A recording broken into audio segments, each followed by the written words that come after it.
Testing, testing, testing.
We'll call the Committee on Transportation and Infrastructure to order. Pursuant to Committee Rule 6F, House Rule 11, Clause 2 HF, the chairman may postpone further proceedings today on any question of approving any measure or matter or adopting an amendment in which a recorded vote of the yeas and nays are ordered. I'd ask unanimous consent that the chairman be authorized to declare a recess at any time during today's meeting. Without objection, that is so ordered. All bill and amendment texts have been distributed electronically, and paper copies are also available here in the hearing room. Finally, as a reminder, the committee will use an electronic system for requested recorded votes, and my intention is to hold the first vote open for 3 minutes and then subsequent votes at our discretion. Today, the committee is considering amendment in the nature of a substitute to H.R. 8689, the Amtrak Executive Bonus Disclosure Bill, H.R. 3149 to designate the United States Route 20 in the states of Oregon, Idaho, Montana, Wyoming, Nebraska, Iowa, Illinois, Indiana, Ohio, Pennsylvania, New York, and Massachusetts as the National Medal of Honor Highway, and for other purposes. Amendment in the nature of substitute to H.R. 3988, the assuring that robust, thorough, and informed congressional leadership is exercised over National Emergencies Act. H.R. 6435, the Making Aid for Local Disasters Equity Now Act. H.R. 2672, the FEMA Loan Interest Payment Relief Act. H.R. 6997, the Disaster Contract Improvements Act. H.R. 8530, the Improving Federal Building Security Act of 2024. Amendment in the nature of a substitute to H.R. 2892, the Weather Alert Response Notification Act. H.R. 6984 to designate the federal building located at 300 East 3rd Street in North Platte, Nebraska as the Virginia Smith Federal Building. H.R. 9591 to require the Administrator of General Services to sell certain property related to the United States Penitentiary, Leavenworth, and other purposes. Amendment in the nature of a substitute to H.R. 8692, the Amtrak Transparency and Accountability for Passengers and Taxpayers Act. Amendment in the nature of a substitute to H.R. 9135, the Ensuring Airline Resiliency to Reduce Delays and Cancellations Act. H.R. 8995, the Changing Baby on Board Act. Baby Changing on Board Act. Amendment in the nature of a substitute to H.R. 4043 to amend the Save Our Seas 2 Act to expand eligibility for certain wastewater infrastructure grants for other purposes. H.R. 9037, the Federal Emergency Mobilization Accountability Workforce Planning Act. H.R. 9541, the Promoting Opportunities to Widen Electrical Resilience Act of 2024. Amendment in the nature of a substitute to H.R. 3359, the Motor Carrier Safety Screening Modernization Act. Amendment in the nature of a substitute. 3356. Amendment in the nature of substitute to H.R. 8505, the Household Goods Shipping Consumer Protection Act. Amendment in the nature of substitute to H.R. 7779, the Good Samaritan Remediation of Abandoned Hard Rock Mines Act. Amendment in the nature of substitute to H.R. 1720, the Ocean Pollution Reduction Act. Amendment in the nature of substitute to H.R. 8728, the State Managed Disaster Relief Act. Amendment in the nature of a substitute to H.R. 1605, the Natural Disaster Recovery Act of 2023, H.R. 8616, the Ensuring Quality Investments in Preparations Act, H.R. 9121, the Fire Management Assistance Grants for Tribal Governments Act, Amendment in the nature of substitute to H.R. 5623, the Addressing Addiction After Disasters Act, H.R. 6083, the Duplication of Benefits Victims Relief Act, H.R. 9313, the Think Differently About Building Accessibility Act. Amendment in the nature of substitute to H.R. 9024, the Extreme Weather and Heat Response Modernization Act. General Services Administration Capital Investment Leasing Program Resolutions, and H.R. 8610, the Counter UAS Authority Security, Safety, and Reauthorization Act. And finally, I'd ask unanimous consent that the committee to use an amendments roster for any items under consideration by the committee. Without objection, that is so ordered.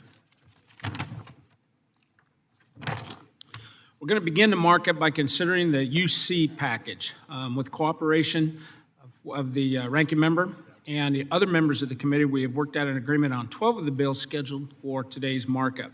Rather than going through a formal markup process for each of those bills, I'm going to make a single unanimous consent motion to report out the bills favorably with any amendments that have already been filed and agreed to.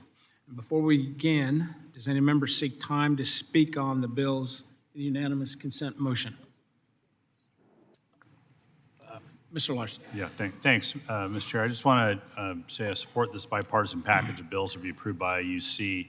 It includes a lot of bipartisan bills and to encourage publicly owned electric utilities to implement hazard mitigation improvements during disaster recovery, a bill to create a more accessible experience for parents and caregivers traveling on passenger rail with young children, and my bill, that ensures airlines develop an updated operational resiliency strategy to prevent or limit the impact of future flight disruptions on passengers. So just a few of the bills, Mr. Chair, including one of yours as well, I noted, and I want to thank you for working with us on this process and thank every member of the committee as well for providing feedback on the bills. This process will help us expedite this markup and focus our work today on the bills that may need a bit more discussion and possible refinement. So I urge support of this UC request by every member of this committee. Thank you. Yield back.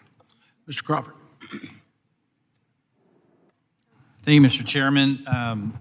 As the Highways and Transit Chairman, I want to offer my support for H.R. 3149, which is included in this package, which was introduced by my colleague from Pennsylvania, Mr. Kelly. I also want to thank my colleague from Oregon, Ms. Chavez-Dreamer, for her work on this bill. As stated, H.R. 3149 designates U.S. Route 20 as the National Medal of Honor Highway. U.S. Route 20 spans across 12 states from Oregon to Massachusetts and is the longest highway in our nation at 3,365 miles. While all the states along the route have individually designated their portions of the roadway as Medal of Honor Highway, this formal federal designation further honors all recipients of the Medal of Honor and any future recipients for their exemplary service to the United States. H.R. 3149 is supported by numerous veterans organizations, including the American Legion, the Congressional Medal of Honor Society, the Legion of Valor, the Medal of Honor Historical Society, the Military Order of the Purple Heart, and the Vietnam Veterans of America. I urge my colleagues to support this bill and yield back my time. Mr. Cohen. Thank you, Mr. Chair. I appreciate your having these bills and including two of the bills that I've co-led in today's markup. One is the Article 1 Act, and the other is the Ensuring Airline Resiliency to Reduce Delays and Cancellations Act, which I've co-chaired with the ranking member, Mr. Larson. The Article 1 Act is close to my heart. It's a bipartisan, bicameral bill that I partnered with Congressman Chip Roy and Senators Mike Lee and Richard Blumenthal on. I've been working on this issue for several Congresses since I was the chair of the Subcommittee on Constitutional Rights and Constitutional Liberties in the Constitution and the Judiciary Committee. The first hearing I think we had on that was in 2019. And this Congress, Chairman Perry and Ranking Member Titus had a very meaningful hearing on this same issue. The National Emergency Act was adopted to create a uniform process for the President to invoke special powers to address national emergencies, which he needs that power, or she needs that power, while upholding the separation of powers that exists in our Constitution. Such declarations under the law can remain in place for 1 year and be renewed yearly with no limit. However, the 1983 Supreme Court decision changed the intended balance of power and said Congress could only terminate a national emergency declaration with a joint resolution signed by the President. That would mean it'd have to be a veto-proof supermajority to stop a emergency act. This has created a situation where the President can unilaterally declare a national emergency and summon extraordinary powers forever without meaningful congressional oversight or action. We must rebalance the statute and protect our democratic system of checks and balances. Mr. Roy's bill and my bill, the Article 1 Act, which Article 1 is, of course, the legislative branch, comes at a special time. We have a presidential election that's about even. So it could be a Democrat or it could be a Republican. Either way, their power needs to be balanced with the constitutional power of the Congress in Article 1. This balances it in several ways. The reform protects Congress's authority and the will of the people while reserving appropriate flexibility for the President in the case of emergencies. It is 40 years overdue, and if emergency goes on for years and years, it's not an emergency, it's a new normal. And Congress is the right place to address the issue. So that's the main one I'm interested in. Ensuring Airline Resiliency to Reduce Delays and Cancellations Act. I won't take any time because Mr. Larson didn't take any time, and it's his brainchild. But it's true, when we had these problems with a lot of airlines being canceled because of computer problems, we need to have a resiliency so they can take care of the passengers, get them in hotels, get them on airplanes, feed them, and get them home. So I thank the chairman for scheduling these two bills and for all the bills in this manner. Thank you, sir, and I yield back the balance. Mr. Perry. Thank you, Mr. Chairman. I want to talk a little bit about the Article 1 Act, and I want to thank and recognize the work of Mr. Chip Roy of Texas, Mr. Gosar of Arizona for their leadership on the issue. I also want to recognize a member of this committee who, on a bipartisan basis, worked with us to improve this bill, including Subcommittee Ranking Member Titus, Mr. Cohen, and Ms. Norton. My subcommittee held a hearing to examine the National Emergencies Act, exposing the significant risk for presidential abuse of power with the current structure of the NEA. We may not always agree on when or how presidents should use their emergency powers, but there is a clear consensus that there needs to be a strong congressional oversight of such powers. The NEA was enacted by Congress in 1976 to create such a framework for Congress to provide oversight and accountability of presidential emergency powers. The law's intent was to give Congress the ability to review and terminate the president's use of over 130 emergency powers scattered throughout the United States Code. Unfortunately, the mechanisms put in place by Congress were watered down after the Supreme Court case United States versus Chadha, which concluded that Congress cannot unilaterally act to overrule the president's declaration without the president's signature. Effectively, this means that without a supermajority, Congress cannot terminate a declaration without agreement of the president themselves, the very person Congress wants to hold accountable. The NEA also directs Congress to review declarations every 6 months. However, there are currently 41 ongoing emergency declarations under the NEA dating back to as early as the Carter administration, which Congress has not actively reviewed, much less in 6 months or every 6 months. In fact, the only time Congress has effectively terminated an emergency was earlier this Congress with the passage of House Joint Resolution 7, which terminated the COVID-19 emergency declaration. And this was only after President Biden agreed to end the declaration. The NEA also requires the president to submit reports to Congress every 6 months. However, after a thorough search, no reports, none, have been located for any recent emergency declarations that are not solely reliant on the International Emergency Economic Powers Act, or IEPA. Now, the NEA can unlock over 130 statutory emergency powers, some of which seem mundane, but others range from commandeering the domestic transportation network to taking over communications channels and distribution of goods. We have no idea what the implication of these laws are. The Article 1 Act flips the script. The Article 1 Act terminates presidentially declared emergency declarations after 30 days unless Congress passes legislation that extends that emergency. The ANS that I've offered on this en bloc removes the changes to IEPA, allowing it to continue operating under the current NEA framework. And while I think it is critical and crucial to reform IEPA, I also recognize there may need to be a separate review of these reforms needed to that law.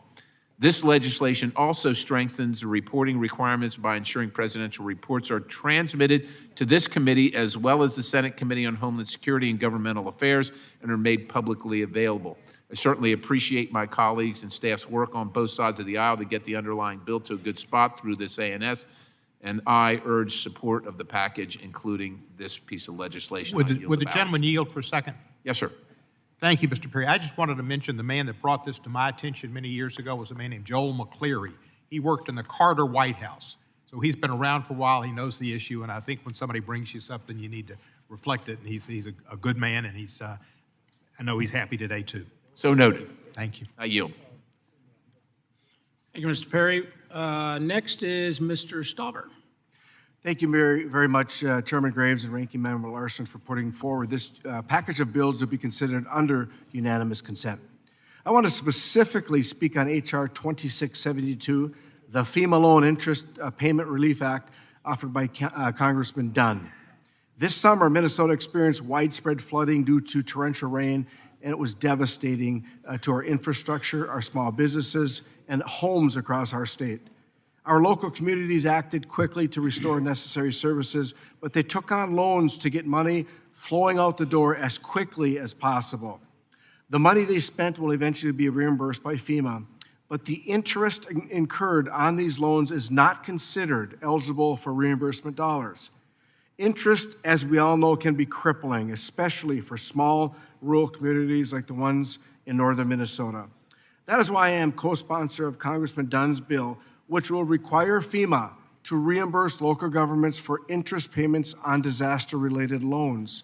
Rural communities like the ones I serve are resilient. They are full of individuals who pick themselves up by their own bootstraps and lend a hand to their fellow neighbors in time of crisis, all without asking much in return.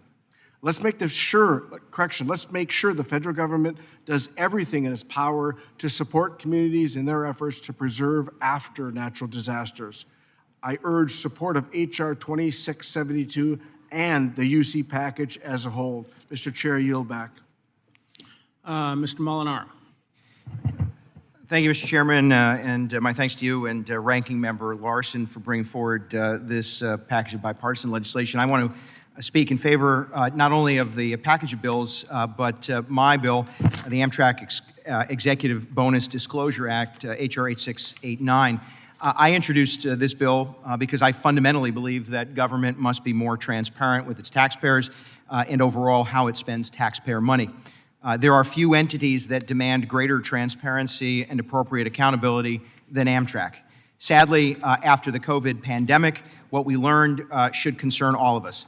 Bonuses that Amtrak gave its executives were not made publicly available, and even more alarming, in many cases, these bonuses are sometimes as high as $400,000, nearly 100% of some executive salaries.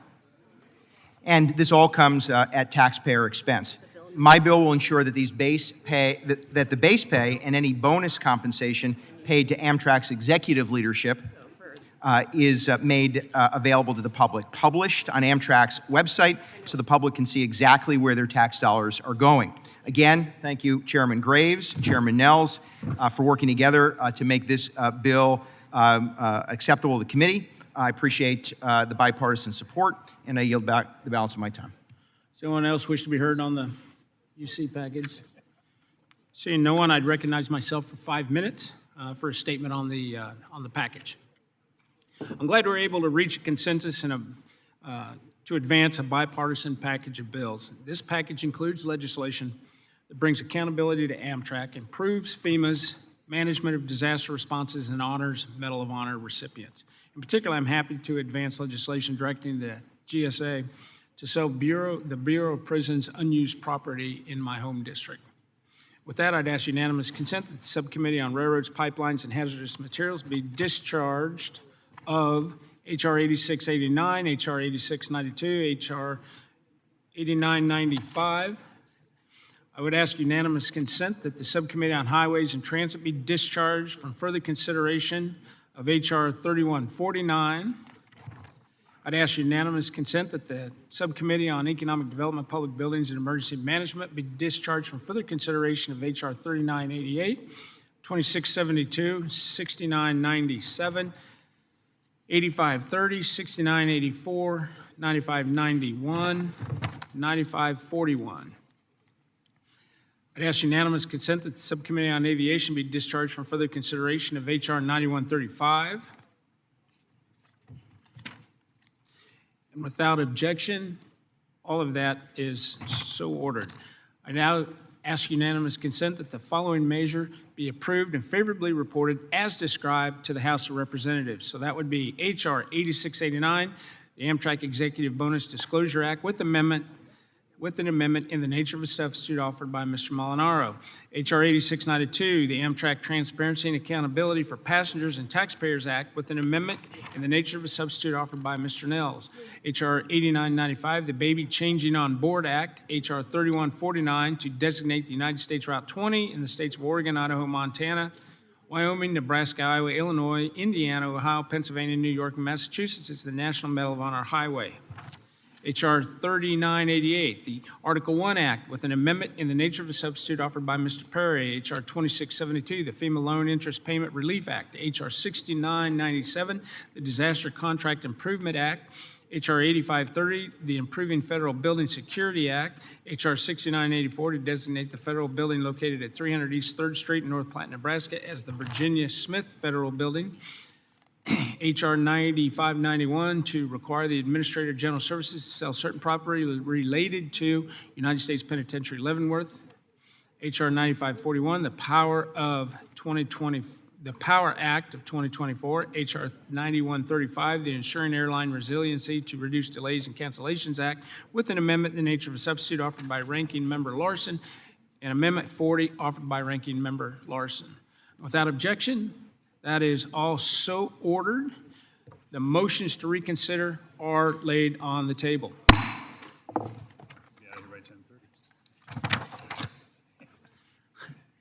Our next item for consideration is H.R. 3356, the Motor Carrier Safety Screening Modernization Act. I ask unanimous consent to discharge the Subcommittee on Highways and Transit from further consideration of H.R. 3356, and without objection, that is so ordered.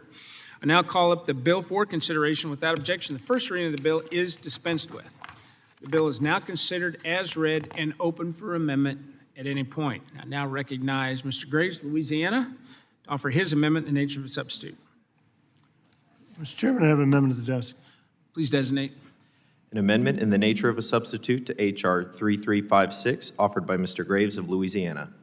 Without objection, the amendment in the nature of substitute shall be considered as read and shall be considered as the base text for the purposes of further amendment. I now recognize Mr. Graves, Louisiana, for 5 minutes. Thank you, Mr. Chairman. Mr. Chairman, I want to thank Congressman Davids, our co-sponsor on this bipartisan legislation that simply builds upon data that demonstrates that when motor carriers have access to the pre-employment screening program for truck drivers, for school bus drivers and others, that it has been proven that you have an improvement in safety, or said another way, a reduction in traffic accidents and incidents.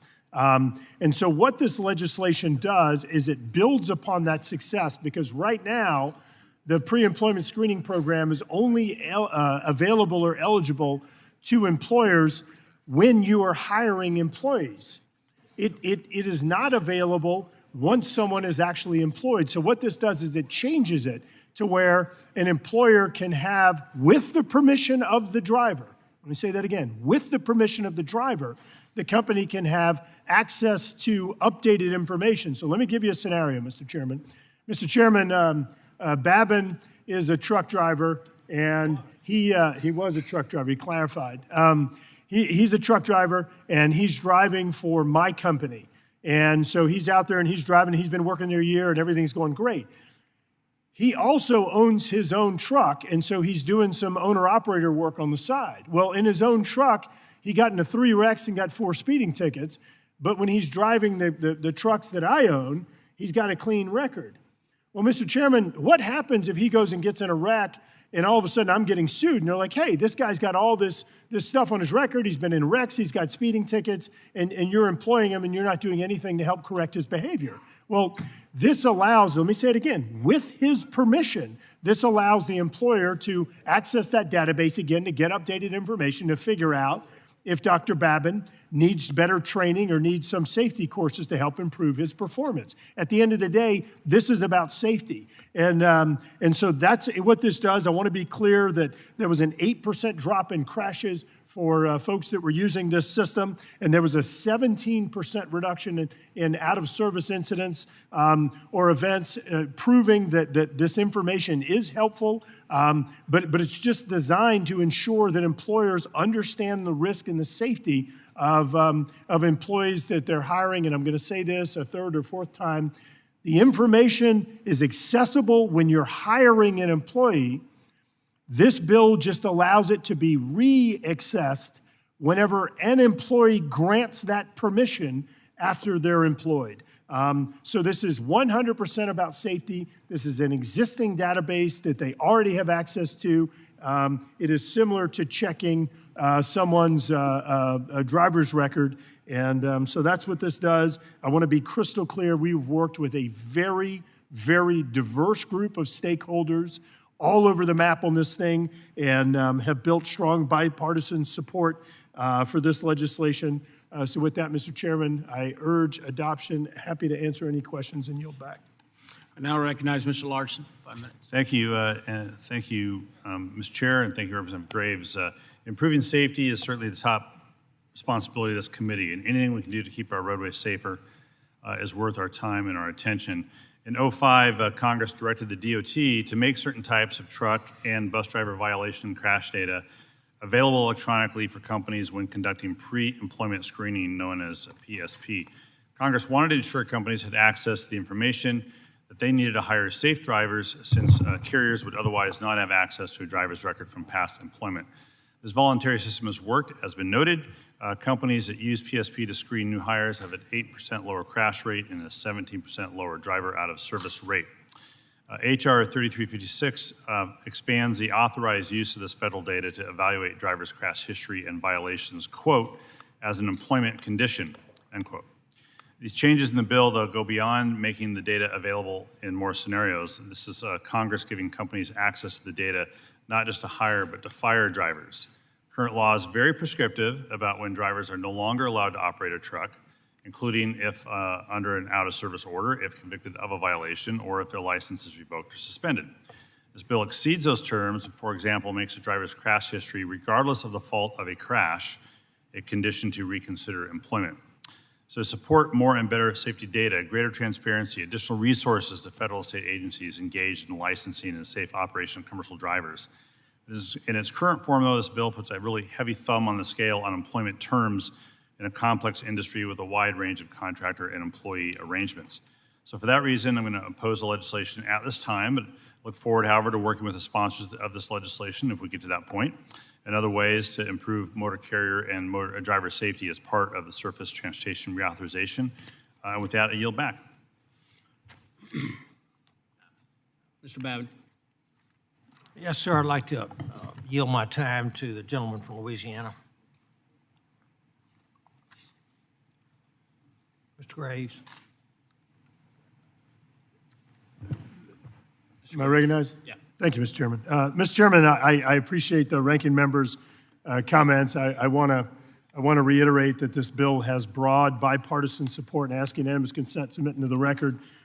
Correspondence from the American Trucking Association, the Commercial Vehicle Safety Alliance, the Driver Employer Council of America, the National Safety Council, Specialized Carriers and Riggers Association, and Truckload Carriers Association, all supporting the legislation. I'd like to ask unanimous consent to include a second letter of support in the record from the Owner-Operator Independent Drivers Association, OIDA. And Mr. Chairman, I guess I understand concerns raised by the ranking member, but I guess where I'm confused is that if we're all acknowledging that this information and data is appropriate in terms of quality and the disposition of the data to help inform employment, why would it not be appropriate for updated information later? That's where I'm confused. It was said that this would be used to fire employees. Well, that's confusing to me. If the quality of the data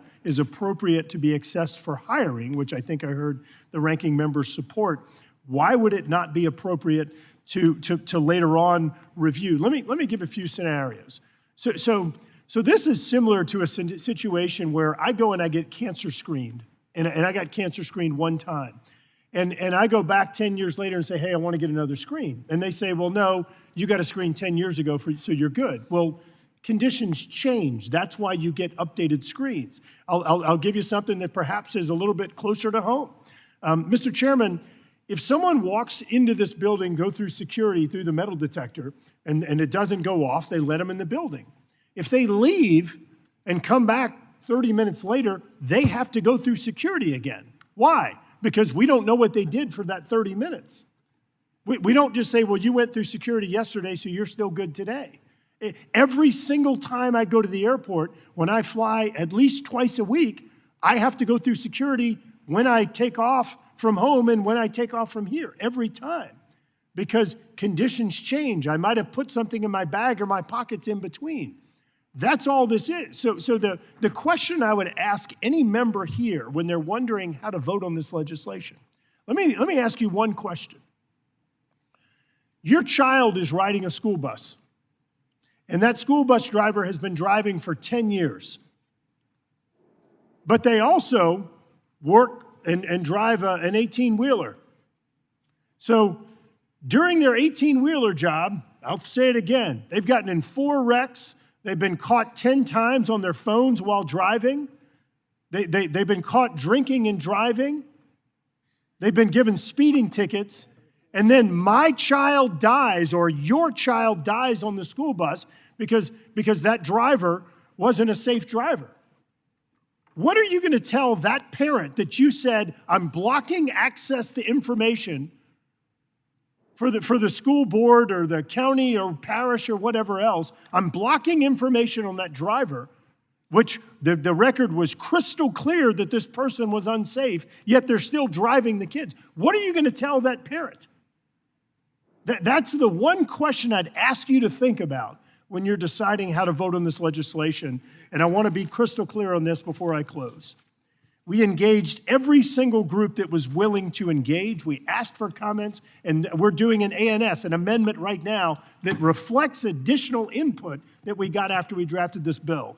Any concerns that folks have, I am more than willing to work with them, as we've shown in our amendment right now. I'll say it again. I urge adoption of the amendment. I urge members join the independent truckers, join the American Trucking Association and others that are seeking improvements to safety. Please adopt this legislation and yield back. Ms. Norton. I yield my time to Mr. Larson. Mr. Larson. Thank you, Mr. Chair. To ask unanimous consent to include in the record a letter from the Transport Workers Union of America, AFL-CIO, in opposition to the bill and the ANS in the bill. Without objection, that is added to the record, and without objection, the gentleman from Louisiana's letters are added to the record. Great, thanks. And the second, the simple answer to the question the member from Louisiana has asked is that this change, when we passed this in 2005, it was a condition to hire people. This changes it to, it adds a condition to fire people, but the answer to the rhetorical question you asked, what do you tell a parent, what do you tell a family? You tell them the current law is prescriptive already when a driver is no longer allowed to operate a truck, including if that driver is under an out-of-service order, if she is convicted of a violation, or if their license is revoked or suspended. It seems to me the examples he brought up certainly fall into those categories. But with that, I'd continue to ask people to oppose this bill and yield back to Ms. Norton the balance of my time. Mr. Crawford. Thank you, Mr. Chairman. I'm proud to support H.R. 3356. It was introduced by my colleague from Louisiana, Mr. Graves. Motor Carrier Safety Screening Modernization Act is an important step toward enhancing motor carrier safety, helping motor carriers identify drivers who have good safety records, help protect lives, while it also boosts economic efficiency, promoting a robust supply chain. This bill modernizes the Federal Motor Carrier Safety Administration's pre-employment screening program by expanding access to important safety data for motor carriers to allow carriers to access the driving records of both prospective hires and current drivers, supporting a culture of responsible safety and monitoring. It means motor carriers and drivers will no longer be unfairly penalized by inaccurate or disputed data, which can impact their ability to work or operate safely. It's been supported by numerous independent drivers associations, which my colleague outlined. I won't go over those again, but I will yield the balance of my time to Mr. Graves if he has any additional comments to make. Thank you. I appreciate it, Mr. Crawford. I just want to just quickly clarify that I'm the only Republican on this bill. It is all Democrats. Otherwise on this bill, including Congressman Chewy Davis, who I believe is a pretty big union supporter. I want to clarify in the letter that was submitted in the record yesterday, Mr. Chairman, the one the ranking member submitted in the record. We heard that there were concerns by the Transportation Workers Union, so we reached out to them yesterday. In between the time when we called them and we actually scheduled a meeting, they sent out the letter. How's that for class? They sent out the letter between when we called them and said, hey, we want to meet with you to discuss the bill and any concerns you may have, and when we actually had the meeting, rather than trying to actually resolve the issue. So let me tell you what they've raised in their letter. They've said that they're concerned because because folks would be getting access to data on their driving records. As Chairman Crawford, the Highways Chair, just pointed out, this base legislation actually improves the ability of the driver to challenge or correct or ensure the accuracy of information that's in the database. So this is an improvement for drivers. In regard to the scenario the ranking member laid out about anything that would disqualify you, suspend your license, let's remind everyone, not every infraction results in a suspension. So there are absolutely scenarios and trends in a driver's record that could make it crystal clear they shouldn't be driving a school bus that is not going to disqualify them or suspend their license. So the union raised an issue that the cost would be passed on to the drivers. That's not the case at all.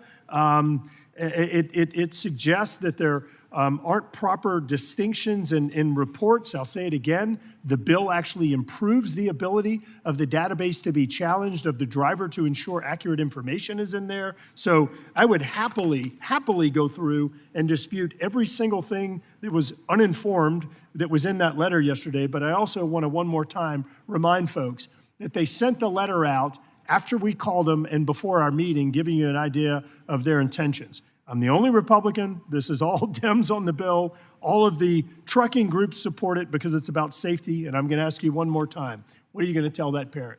You explain to that parent. Yield back. Mr. Perry. Thank you, Mr. Chairman. I do want to speak in favor, much as it pains me for the Garrett Graves bill here. If for no other reason, look, I'm skeptical about any federal government database. And I remain skeptical, but this provides an opportunity for drivers to challenge and question something on the record, which is heretofore unseen and unavailable, and I think that's a step in the right direction. And so for that reason, I think that we should support it, and I support it, and I yield the balance. Anyone else wish to be heard? Seeing no one, I recognize myself for 5 minutes for a statement, and I'd like to thank my colleague, Mr. Graves of Louisiana, along with Representative Davids from Kansas for their work on H.R. 3356, the Motor Carrier Safety Screen Modernization Act. And with that, I'd urge my colleagues to join me in supporting this important piece of legislation.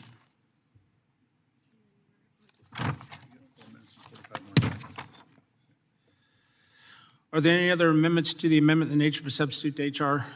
3356?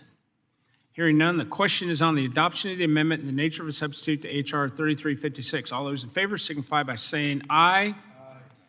All those opposed signify by saying nay. In the opinion of the chair, the ayes have it.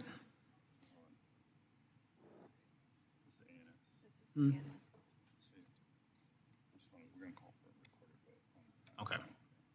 In the opinion of the chair, the ayes have it, and the amendment in the nature of a substitute is adopted. The question is now on the adoption and favorable reporting of H.R. 3356 as amended. All those in favor signify by saying aye. All those opposed signify by saying nay. In the opinion of the chair, the ayes have it, and H.R. 33. Sure. Mr. Larson. I'm going to call for a recorded vote. The gentleman requested a recorded vote and is previously announced pursuant to Committee Rule 6F. For the proceedings on the question are postponed.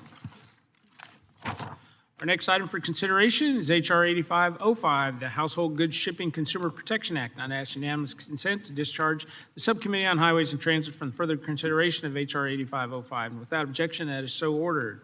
I now call up the bill for consideration. Without objection, the first reading of the bill is dispensed with. The bill is now considered as read and open for amendment at any point. I now recognize Ms. Norton to offer her amendment in the nature of a substitute. I would like to thank Chair Graves and Ranking Member Larson for marking up the household goods shipping. Offer the amendment. You have an amendment. I'm sorry, I Designate. have an amendment at the desk. An amendment in the nature of a substitute to H.R. 8505, offered by Ms. Norton of the District of Columbia. Without objection, the amendment in the nature of substitute shall be considered as read and shall be considered as the base text now for the purposes of further amendment. I now recognize Highway Subcommittee Ranking Member Ms. Norton for 5 minutes. Thank you, Mr. Chairman. I would like to thank Chair Graves and Ranking Member Larson for marking up the household goods shipping Consumer Protection Act. Congressman Ezell and I introduced this bill to ensure that the Federal Motor Carrier Safety Administration has the tools to protect consumers from fraud in the interstate transportation of household goods.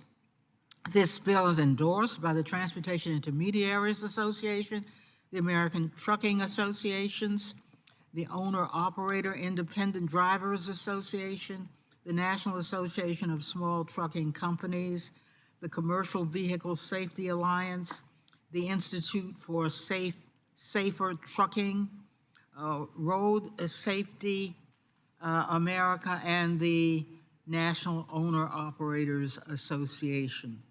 Specifically, this bill would clarify that the Federal Motor Carrier Safety Administration has the authority to assess civil penalties against fraudulent actors and hold consumers' personal goods hostage, allow the Federal Motor Carrier Safety Administration to leverage states' enforcement of federal consumer protection laws relating to the transportation of household goods, and establish requirements to ensure that motor carriers, brokers, and freight forwarders that seek registration are operating legitimate businesses.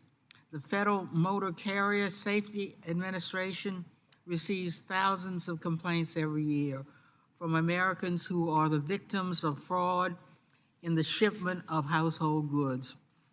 Fraudsters have launched moving companies with fake 5-star online reviews to draw in customers, intending to overcharge customers or to hold their personal goods hostage until additional fees are paid.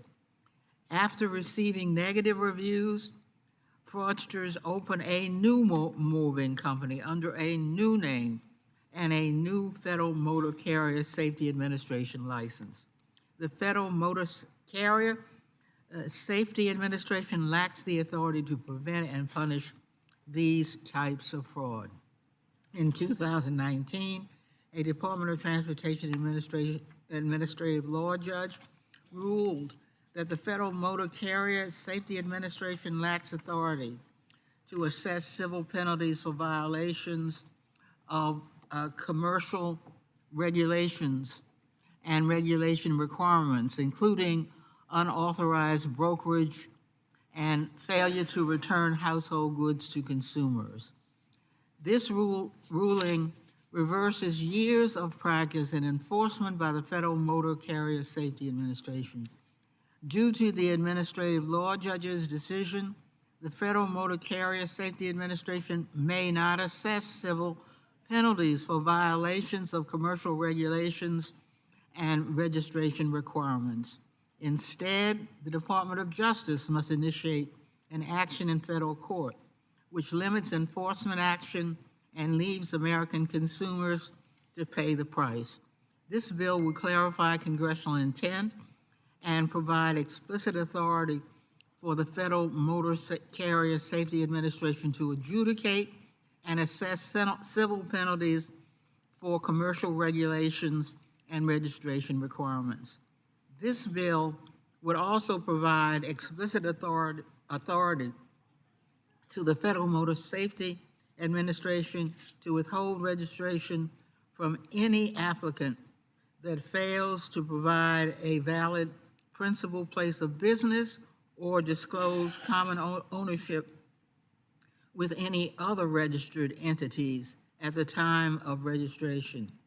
Scam household goods service carriers, brokers, and freight forwarders have registered with addresses where no legitimate operations take place, often designating their official address as a retail package store, vacant parking lot, or business address unrelated to the registered entity. Allowing the Federal Motor Carrier Safety Administration to validate the business information up front helps prevent future fraud and abuse from entering the truck freight sector.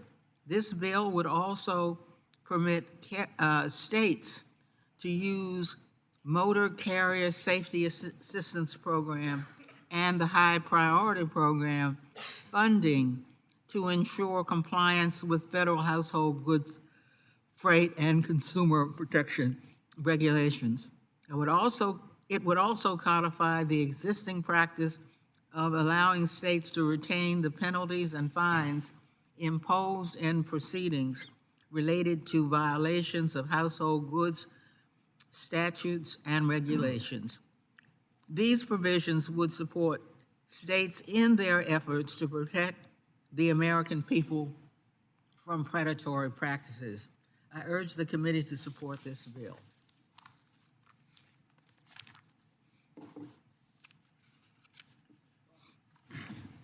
Thank you, Mr. Chairman. I'm proud to support H.R. 8505, which was introduced by Highways and Transit Subcommittee Ranking Member Norton and my colleague on the subcommittee, Mr. Ezell.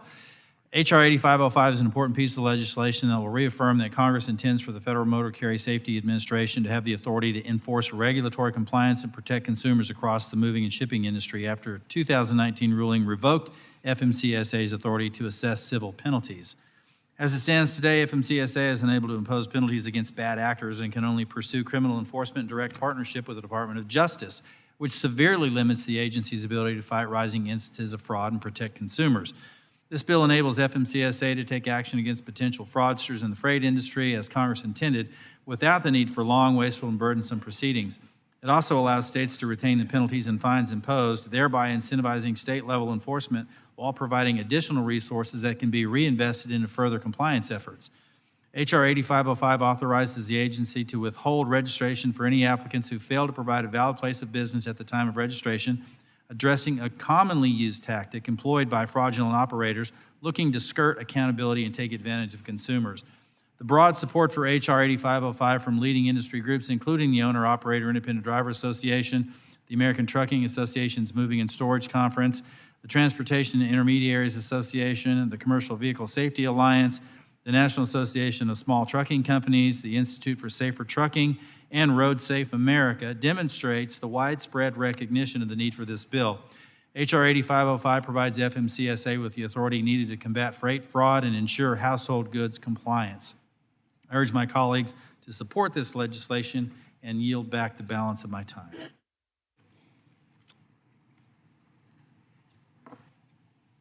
Mr. Carter. Thank you, Mr. Chairman.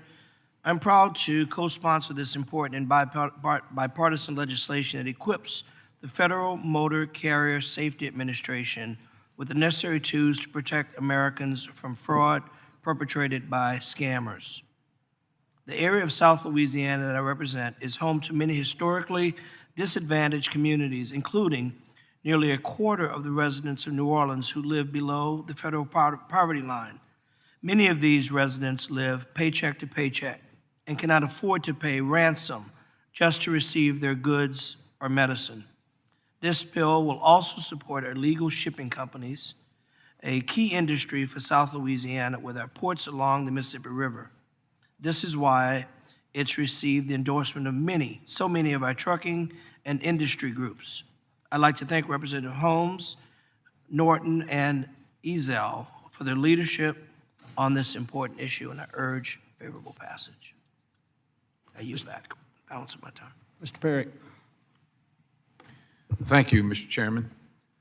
Well, I certainly appreciate my good friend from the District of Columbia, Ms. Norton. We've worked together successfully on doing great things. And of course, my friend, Mr. Ezell, I do have concerns about giving additional civil penalty authorities to the FMCSA, an agency that has notoriously abused the regulatory authority that it has been provided to date. Now, this legislation, I'm sure, is born out of an administrative law judge's ruling that the agency had seized authority not provided to it by Congress. And in response to this extra constitutional seizure of power, we are now poised to provide them with exactly what they wanted. Worse, we're allowing for the imposition of civil penalties based on only notice. So you get a notice that there's going to be a hearing, And that's all that's required. You don't have to show up or anything. The opportunity of a hearing and a determination by the secretary themselves without your ex parte. You're not there, and they just determine for you. I don't see that as just. I don't see that as due process, personally. Now, to be clear, freight fraud is a crime. What everyone's described here is absolutely a crime. But let's not do what's easy. Let's do what's right. It is a crime. There are real victims and real costs, and it should be treated as such. And criminal charges should be pursued as they can be currently through the Department of Justice. And if the Department of Justice doesn't see this as something worth their time, then that's an issue to be addressed and should be addressed. I'm concerned that convenience has led us into the trap of further bloating the administrative state and giving agencies the authority to be the judge, jury, and executioner, which is exactly what's going to happen here. And it's what has happened in the past. This summer, the Supreme Court made it clear that this type of extra-constitutional civil penalty system does not pass constitutional muster in the SEC versus Jakarski. It would be prudent to follow their lead and not continue to create these type of systems contrary to our adversary judicial system. These are crimes, ladies and gentlemen, and they should be pursued criminally, because that's what they are. And if somebody is committing fraud, look, and I understand too, that a lot of this goes for the overseas criminal component, and we can't reach out and touch them because they're not in our jurisdiction. If the bill said that we are pursuing the overseas component with civil asset forfeiture, which is essentially what it is, then I think that's a great point to be made, and I can be probably persuaded that that's the only and right thing to do. But this involves American citizens, and we just don't take their stuff without due process. And due process for crimes comes through the criminal process that is instituted by the Department of Justice. And so with that, I reluctantly, because I think that we want to solve this problem, I'm going to have to oppose this bill, but I thought it was important that I stated why I had my opposition. And with that, Mr. Chair, I yield the balance. Mr. Ezell. Thank you, Mr. Chairman. And I appreciate that comments there from Brother Perry. I just want to say thank you to Congresswoman Norton for her efforts, Mr. Carter and all the other folks that was involved in this to help us get it across the finish line. And with that, Mr. Chairman, I yield back. Anyone else wish to be heard? I now recognize myself for 5 minutes for a statement, and I'd like to thank Subcommittee Ranking Member Ms. Norton, along with my colleague from Mississippi, Mr. Ezell, for their work on H.R. 8505, the Household Goods Shipping Consumer Protection Act. As mentioned, H.R. 8505 addresses a critical gap in our nation's supply chain by combating fraud and strengthening industry compliance within the shipping industry. I'd urge my colleagues to join me in supporting this legislation. With that, if no one else wishes to be heard, are there any other amendments to the amendment in the nature of a substitute to H.R. 8505? Hearing none, the question is on the adoption of the amendment in the nature of a substitute to 8505. All those in favor signify by saying aye. All those opposed signify by saying nay. In the opinion of the chair, the ayes have it, and the amendment in the nature of a substitute is adopted. The question is now on adoption and favorable reporting of H.R. 8505 as amended. All those in favor signify by saying aye. All opposed signify by saying nay.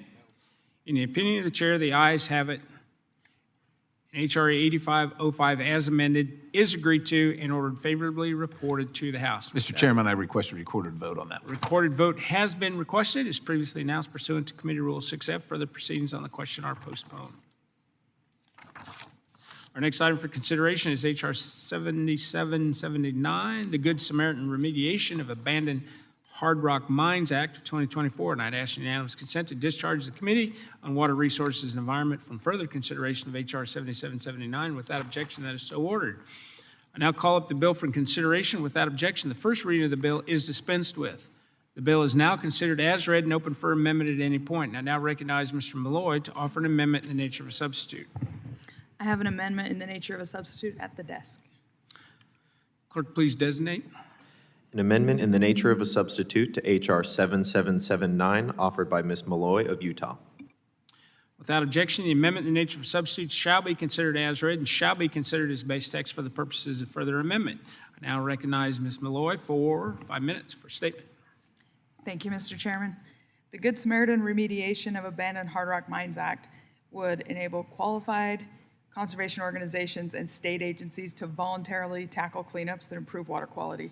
Right now, there's a perverse incentive when it comes to abandoned mines, because in order to do remediation, an entity can be held legally responsible under the Clean Water Act and under CERCLA for pollution they didn't create. So it stops remediation projects before they can start. We have abandoned mines scattered across this country, particularly in the West and throughout Utah, where I represent. Utah could have between 8,000 and 11,000 abandoned hard rock mines on BLM land, but a complete inventory hasn't been conducted. So what we're doing here is creating a pilot program where 15 mines can be remediated by entities who are willing to try this in low-risk mines to prove that we can do this without sidestepping any of the environmental requirements and without harming the environment, but helping the environment and cleaning up these mines and moving forward. It's a good bill for Utah. It's a good bill for the United States. It's good for the mining industry. It has a lot of support. And with that, Mr. Chairman, I yield back the rest of my time. Thank the gentlelady from Utah. I recognize the lady from the District of Columbia for 5 minutes. H.R. 7779, introduced by Representative Malloy and Pelota, addresses the significant environmental challenges posed by tens of thousands of abandoned hard rock mining sites by creating a pathway for Good Samaritan entities to receive the legal assurance they need to move ahead with remediation of historic mine pollution. This issue is a long history with efforts by multiple presidential administrations attempting to create safe harbors for remediation. I applaud the bipartisan work of this bill's authors to find a path forward and urge community adoption of this bipartisan, bicameral legislation so it can be enacted into this Congress. The potential harm to environment and to society caused by these abandoned mines are great. Tens of thousands of miles of streams around the nation are contaminated by acid and metals from drainage from these abandoned mine sites, and hundreds of thousands of acres of lakes and reservoirs are impacted by runoff from abandoned mines. Despite these challenges, Congress has been unable to find a reasonable common sense approach to ensure that voluntary parties who had nothing to do with causing the pollution are able to take steps to reduce the environmental health and safety problems associated with abandoned mine sites. The Good Samaritan Remediation of Abandoned Hard Rock Mines Act of 2024 would establish a pilot program to allow EPA to issue certain permits to allow the remediation of abandoned hard rock mine sites. The legislation has the support of a range of outdoor conservation groups, including American Rivers, National Parks Conservation Association, National Wildlife Federation, the Nature Conservancy, and Trout Unlimited. I support this legislation, and I ask my colleagues to do the same. Thank you, and I yield back. Thank you, Ms. Norton. Gentlelady yields back. The gentleman from Minnesota, Mr. Stauber, is recognized for 5 minutes. Thank you, Chairman Graves. Before I begin, may I request unanimous consent to put forth into the record letters sent by the National Mining Association supporting this amendment. Without objection. Thank you. I'd like to share my support of H.R. 7779, the Bipartisan Good Samaritan Remediation of Abandoned Hard Rock Mines Act, introduced by Representatives Malloy and Peltola. In northern Minnesota, mining is our past, our present, and our future, and our future is bright. On the Iron Range, Minnesotans mined the iron ore that helped this country win 2 world wars. Today, we mine the taconite that is used to make over 3/4 of the country's domestically produced steel. And now we have the opportunity to mine the copper, nickel, and cobalt that will power our 21st century economy. While 21st century mining in the United States uses the best technology and has the safest and most environmentally friendly standards and practices of anywhere in the world, we must acknowledge the sins of our past.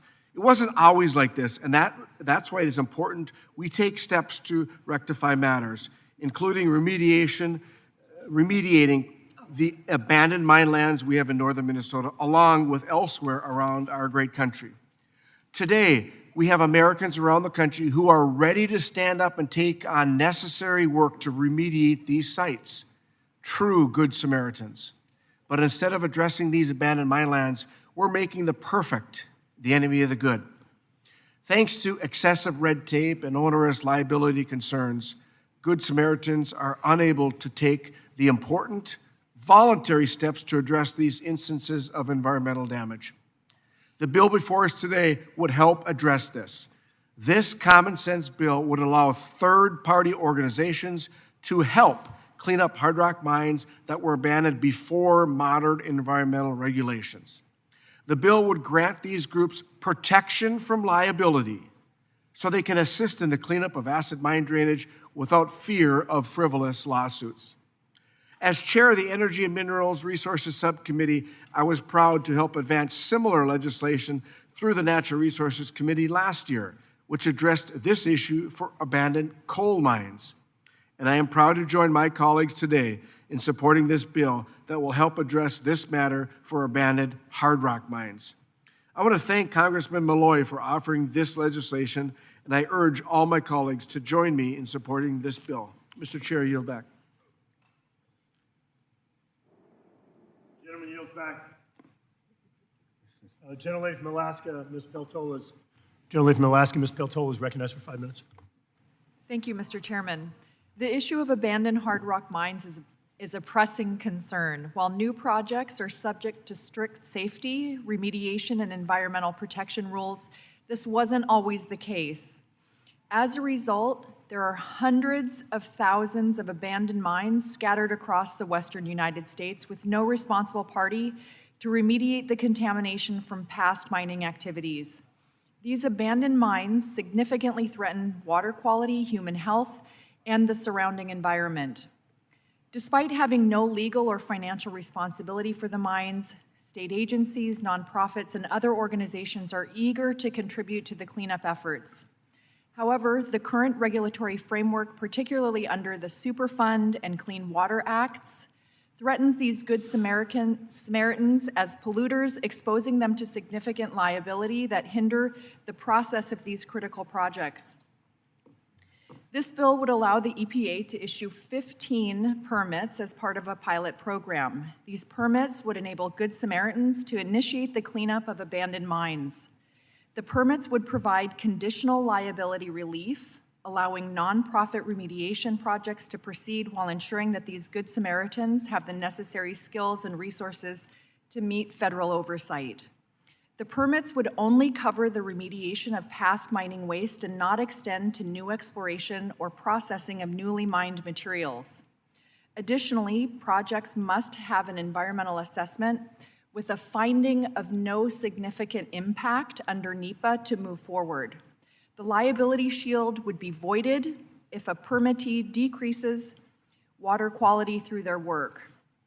This bill passed the Senate with unanimous consent and has been endorsed by an extensive collection of state and local governments, conservation organizations, tribal interests, and hunters and anglers. I encourage my colleagues to support this vital legislation, and I yield back. Gentlelady from Alaska yields back. Thank you. Any other member seeking recognition? If no member seeking recognition, recognize myself for 5 minutes on behalf of Chair Graves.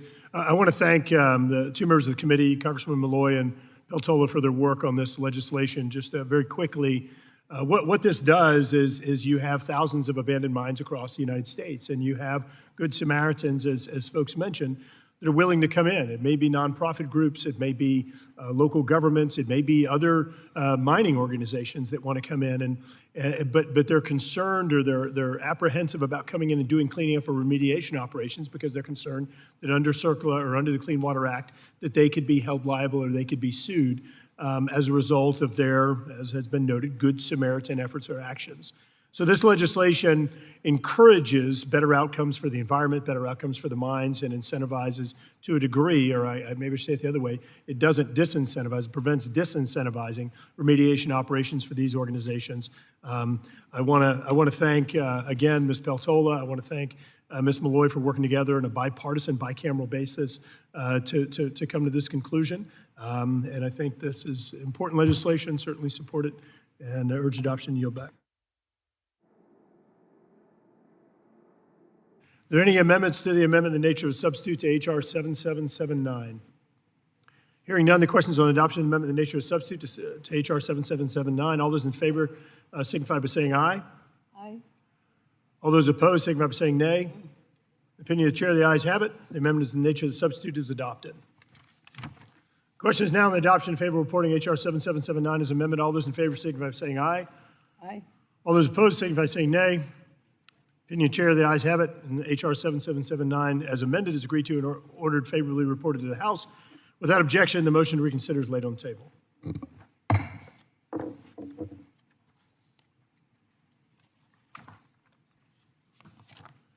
Our next item of consideration is H.R. 1720, the Ocean Pollution Reduction Act 2, asking unanimous consent to discharge the Subcommittee on Water Resources and Environment for further consideration of H.R. 1720. Without objection, so ordered. Now call up the bill for consideration. Without objection, the first reading of the bill is dispensed with. The bill is now considered as read and open for amendment. At any point, I now recognize Ms. Napolitano to offer an amendment in the nature of substitute. Mr. Chairman, I have an amendment in the nature of a substitute at Clerk. the desk. Clerk will designate the amendment. An amendment in the nature of a substitute to H.R. 1720, offered by Mrs. Napolitano of California. Without objection, the amendment in nature of substitute is considered read and considered base text purposes for the amendment.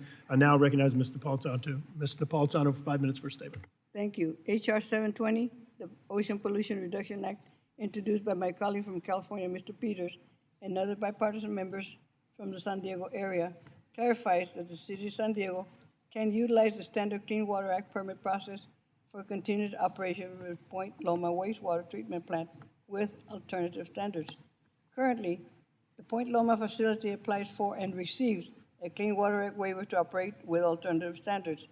Due to severe land constraints, the facility is unable to treat its wastewater with full secondary treatment. The Point Loma facility is engaged in a long-term effort to reduce their discharges to coastal waters. It will achieve discharge reduction by recycling water and storing it for eventual use as drinking water. In doing so, the facility will direct a portion of its discharge, but does not believe it will ever eliminate its discharges to coastal waters. This legislation ensures that the city makes regular progress in improving quality of water in San Diego region and provides a path forward for allowing the city to address ongoing discharges while providing the city with the ability to meet its long-term water needs. My amendment in the nature of substitute makes a few technical changes to the dates in the introduced bill, but does not change its substance. Mr. Chair, this bill has now twice been approved by the committee by overwhelming bipartisan majorities and twice passed the House under suspension of the rules. I continue to support the legislation and ask my colleagues to do the same. I urge adoption of my amendment, yield back the balance of my time. Gentlelady from California yields back. I recognize myself for 5 minutes for a statement. I want to be clear, this statement is on behalf of the chair.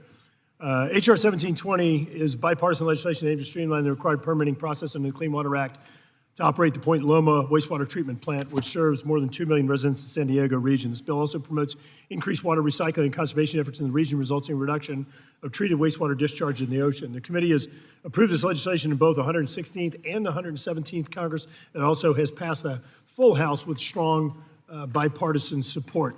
I urge my colleagues, on behalf of the chair, again, to support H.R. 1720, and I now recognize,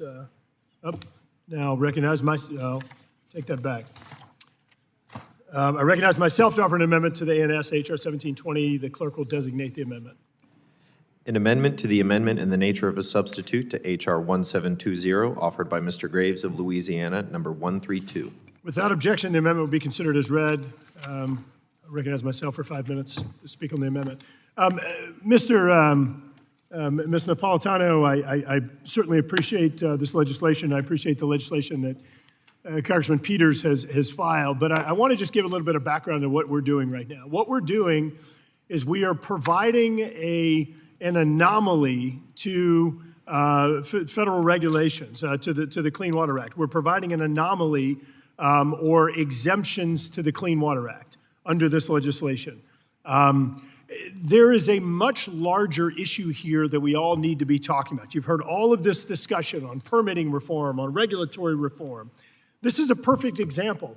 Here we have folks from the state of California that are asking for exemptions, asking for waivers from the Clean Water Act, because the reality is that the current federal regulatory structure is not flexible enough, it's not agile enough to meet all the demands or to address all of the issues that are out across American towns and cities all over this nation. It's not flexible enough. And so what my amendment does is it just says, why are we limiting this only to Point Loma? Why aren't we allowing anybody who needs a waiver and anomaly here to be treated the same? And so that's what this ANS does. Because I want to be very clear, what this underlying bill does is it waives or exempts this sewage treatment plant in California from complying with the Clean Water Act. And so this just points out that even in the state of California, the regulatory environment sometimes is not compatible with the conditions that are on the ground. And so my amendment, again, it says that Point Loma gets to be treated this way, but anyone else in the country gets to be treated this way as well, instead of just doing a carve-out, a cutout for Point Loma, because other states, other cities, other municipalities experience the same challenges where it appears that the federal regulatory process isn't really compatible with the conditions on the ground. I see my good friend from Louisiana, Mr. Carter, here. I know that both of us have been working tirelessly to restore the coast of Louisiana. And in some cases, we find that or at least I find, Mr. Carter won't speak for you, I find that the regulations actually that are designed to protect the environment end up blocking our ability to efficiently restore the coast, which only has environmental objectives. And so I don't understand why it is that we're just doing a carve out for just one project. I think that all areas should be allowed the same treatment, the same exemptions or waivers as being granted here, which, if I remember right, is something like, 12,000 tons of suspended solids that get to be exempted. Let that marinate for just a minute. That much suspended solids related to sewage treatment is being exempted. In any case, Mr. Napolitano, I have offered this amendment 4 times now. I know you've always welcomed this amendment with open arms and a hatchet each time. I want to be clear that I'm going to withdraw this amendment, but I want to make a point that no matter how well-intentioned we are, in many cases, the very rigid regulatory structure just doesn't meet on-the-ground conditions for all Americans, for all municipalities across the country. And just like my friends here are asking for a waiver or an exemption from the Clean Water Act, we often find this across the nation, and I think we need to figure out how to continue building upon some of the successes we've had with regulatory reform in the last year and a half and make additional progress. So without objection, I ask unanimous consent that my amendment be withdrawn. I can't believe nobody objected. I'm withdrawing my amendment. Thank you, Mr. Perry.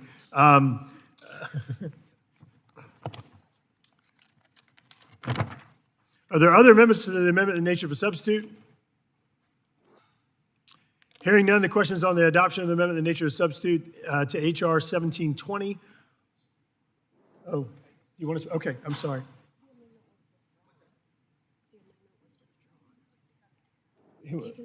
Okay, yeah.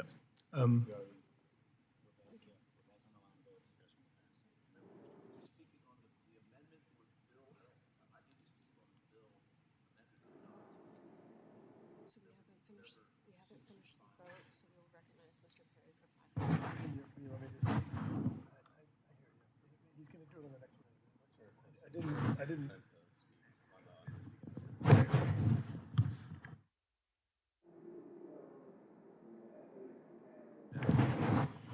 Gentleman's recognized for 5 minutes. Thank you, Mr. Chairman. H.R. 1720 permanently waives obligations for the city of San Diego, which is a city that is near and dear to my heart. Still have family there, but it permanently waives that to implement a full wastewater secondary treatment standards at Point Loma plant. Currently, a waiver is required every 5 years. And look, I agree, as much as it maddens to say it, with the gentleman from Louisiana. I mean, I'm nowhere near Point Loma or California. I'm in Pennsylvania, and my constituents are constantly told that they've got to pay the bill for treatment that goes beyond the limits of technology. Think about that. So they can't get there from here, but they still got to pay the bill to keep trying to get there from here. And somehow, look, good for them. The folks at San Diego want to get a waiver and want to be exempted from that requirement. Well, so do the people in Pennsylvania that I represent that can't afford their sewer bills, can't afford their water bills for that matter, their grocery bill, their gasoline bill, their electricity bill, their daycare bill, can't afford anything today. But somehow only Point Loma gets the exemption. Well, I was happy to support this if the Graves Amendment were going to be part of it. But I don't represent San Diego. I represent the good people of South Central Pennsylvania, and they hope that, I'm sure that San Diego is not burdened with getting beyond the limits of technology. And I'm not sure that actually getting settable solids out is beyond the limits of technology. That seems to be a function of time and space to me. So maybe it's going to cost them a little more to do that. And I appreciate the cost because the people of San Diego can ill afford their bills any more than anybody else. As a matter of fact, in California, it might be the worst place in the country to try and afford to live there, which is why people are leaving at record rates. But that having been said, the people of South Central Pennsylvania, my goodness, I imagine the people of Louisiana would like to not have to have more suspended solids? No, they would like to not have to pay for a bill to get beyond the limits of technology, to pay for things that can't be achieved, yet they're forced to. So I say what's good for the goose is good for the gander. If we're going to do it for Point Loma, then let's do it for Louisiana, let's do it for Texas, Michigan, Pennsylvania, New Jersey, Oregon, all 50 plus the territories. What's good for one must be good for all. And so, look, I don't come to this committee to oppose the bills that come here, but I want to see equal treatment. And my citizens, the citizens that I represent, will have a hard time understanding why I was for somebody else to have relief, but not them. And so I wish that the Graves Amendment were going to be operational, and I was willing and excited, believe it or not, Garrett, excited to vote on that and for that. Of course, you took my opportunity away, and you took the opportunity of those in Pennsylvania's voice to be heard on this issue away. And so with that, I'm going to oppose this bill if it comes to the committee as it's currently written without an amendment, and I'll yield the balance. Thank you, Mr. Perry. Mr. Perry, I do want to make note that the sponsor of this bill, Mr. Peters, has been incredibly constructive in dialogue and talking about regulatory reform, permitting reform, and I will tell you, I do have a lot of respect for him. In fact, I had a meeting with him last night on this very topic, and I think that distinguishes him from many in this body overall. He really has been open to that. In any case, are there other amendments to the amendment in nature substitute to H.R. 1720? Hearing none, the question is on adoption of the amendment in nature substitute to H.R. 1720. All those in favor signify by saying aye. Aye. My goodness. All those opposed signify by saying nay. In the opinion of the chair, the ayes have it. The amendment in nature substitute is adopted. The question is now on the adoption in favor of reporting of H.R. 1720 as amendment. All those in favor signify by saying aye. Aye. All those opposed signify by saying nay. In the opinion of the chair, the ayes have it. In H.R. 1720, the gentleman's asked for recorded vote. As previously announced pursuant to Committee Rules 6F, further proceedings on the question are postponed.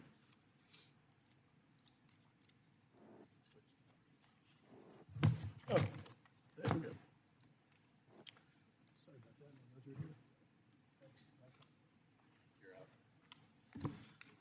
Our next item for consideration is H.R. 8728, the State Managed Disaster Relief Act. I'd ask unanimous consent to discharge the Subcommittee on Economic Development, Public Buildings, and Emergency Management from further consideration of H.R. 8728. Without objection, that is so ordered.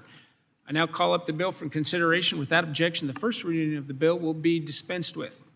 The bill is now considered as read and open for amendment at any point. I recognize Mr. Graves from Louisiana to offer his amendment in the nature of a substitute. Mr. Chairman, I have an amendment at the desk. Clerk, please designate. An amendment in the nature of a substitute to H.R. 8728, offered by Mr. Graves of Louisiana.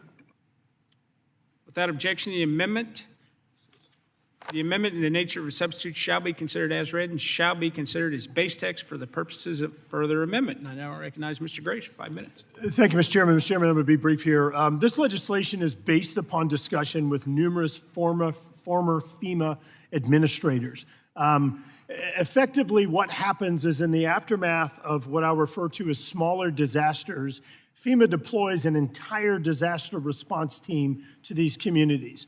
Having been in these very communities, representing these communities, working in these communities for most of my life, let me tell you what happens. You send in a FEMA team, they take up hotel rooms that are often needed by the actual victims of the disaster. You are paying for their hotel rooms, you're paying for their travel, you're paying for their food during that period, all of which takes away resources that otherwise could be provided to disaster victims. What this legislation does is it says that in the aftermath of what I'll refer to again as a smaller disaster, something that triggers a disaster declaration but isn't a massive catastrophic disaster, that the governor of a state would have the election of saying, you know what, instead of deploying this entire FEMA team where you're going to have to take up hotel rooms, pay for their travel, pay for their food, have people in these communities, instead, you can do a damage assessment and let's make up numbers. Let's say that your damage assessment says that it's $10 million worth of damages. The governor could opt, instead of having FEMA come in, and I'll make up numbers, spending $2 million on deploying teams to your community and spending $10 million on a disaster, the governor would have the option of saying, you know what, I'll just take a check for $8 million and the state handles the recovery. So let's be clear. Number one, under that scenario I laid out, the federal taxpayers are saving the $2 million that I invented for all of the travel and deployment costs of these disaster teams. Number two, the governor would only have the option of taking 80% of what the overall damage assessment was. So you're getting it, taxpayers are getting an additional 20% discount. There's no mandate here. This is all elected or opted by the states. I want to thank my very good friend and fellow disaster nerd, Congressman Moskowitz, for co-sponsoring this bill, working with us in drafting this text. And I'll say it again, this is the result of discussions with both Republican and Democrat appointees that were FEMA administrators over the years. So with that, Mr. Chairman, I urge adoption of this legislation and in support of the bill because it is going to save taxpayer dollars. It will allow for us to properly have the FEMA teams deployed for the real disasters, full deployment, and fully resourcing those disasters, major disasters, rather than sending them out to every smaller disaster around the country. Efficiency, taxpayer savings, urge adoption, and yield back. Ms. Norton. Mr. Chairman, I support the State-Managed Disaster Relief Act sponsored by Representatives Garrett Graves and Jared Moskowitz. H.R. 8728 allows states and tribes to request lump sum recovery payments for small-scale disasters for less than or equal to 125% of the applicant's minimum disaster threshold for a disaster declaration. Every year that we fail to reduce our greenhouse gas emissions, the climate crisis worsens, and we face increased risks from extreme weather events and natural disasters. While large-scale disasters tend to generate more media coverage, much of the risk we face comes in the form of small-scale disasters. Nearly half of the disasters in the United States since 2021 have caused less than $10 million in damages, but those damages still represent damaged infrastructure, leveled homes, and lives torn apart. That's why states and tribes need the flexibility and resources to respond quickly to small events. This bill also prevents the unnecessary deployment of FEMA teams so that they can more efficiently focus on larger catastrophic disasters. This bill will improve outcomes in disasters of all scales and ensure local communities get support they need quickly and efficiently. I support this bill and urge my colleagues to do the same, and I yield back. Anyone else wish to be heard? Seeing no one, I recognize myself for 5 minutes, and I want to thank Representative Graves for his work on this legislation. The State-Managed Disaster Relief Act is going to cut red tape by providing states with the option to choose an alternate form of public assistance for small disasters with simplified protocols. Similar to my bill, the SPEED Act, which was enacted in law in 2022 for FEMA projects under $1 million, this bill is going to speed up recovery and it's going to reduce costs for the taxpayers, and I would urge my colleagues to support this bill. Are there any other amendments to the amendment in the nature of a substitute to 8728? Hearing none, the question is on the adoption of the amendment in the nature of a substitute to H.R. 8728. All those in favor signify by saying aye. All opposed signify by saying nay. In the opinion of the chairs, the ayes have it. The amendment in the nature of a substitute is adopted. The question is now on the adoption and favorable reporting of H.R. 8728 as amended. All those in favor signify by saying aye. All opposed signify by saying nay. In the opinion of the chair, the ayes have it, and H.R. 8728 as amended is agreed to and ordered favorably reported to the House. Without objection, the motion to reconsider is laid on the table. Next item for consideration is H.R. 1605, the Natural Disaster Recovery Act of 2023, and I'd ask unanimous consent to discharge the Subcommittee on Economic Development, Public Buildings, and Emergency Management from further consideration of H.R. 1605. And without objection, that is so ordered. I now call up the bill for consideration. Without objection, the first reading of the bill is dispensed with. The bill is now considered as read and open for amendment at any point. I'd recognize Mr. Rouser to offer his amendment in the nature of a substitute. Thank you, Mr. Chairman. There is an amendment in the nature of the substitute at the desk. Clerk, please designate. An amendment in the nature of a substitute to H.R. 1605, offered by Mr. Rouser of North Carolina. Without objection, the amendment in the nature of a substitute shall be considered as read and shall be considered as base text for the purposes of further amendment. And I recognize Mr. Rouser for 5 minutes. Well, thank you, Mr. Chairman. Let me give you a little background as to how this bill even came about. We have Hurricane Matthew in 2016. We have Hurricane Florence in 2018. As members of Congress, anybody who's had a natural disaster understands what your constituency is facing, the challenges on so many fronts. You work really, really hard to address the unmet needs, get the funding through the appropriations process to address those needs. And then lo and behold, you find out that there's still people in need 3 years later, 4 years later, 5 years later, 6 years later, 7 years later, 8 years later. It's unacceptable. Absolutely unacceptable. Now, the number one program to address those needs, biggest dollar amount, is CDBG, Community Development Block Grant, Disaster Recovery Program. And when you dive into it, it's not too hard to figure out that the program's set up for failure. And keep in mind, you can't find this program in the statute anywhere because it's not statute. It's just directed. Every time we have an appropriation for disaster recovery, they just re-erect it. And it is rife with all kinds of bureaucratic problems. You have those at the federal level who say the holdup is at the state level. You have those at the state level who say the holdup is at the federal level, and they're doing this. And I'm tired of it. I'm sick of it.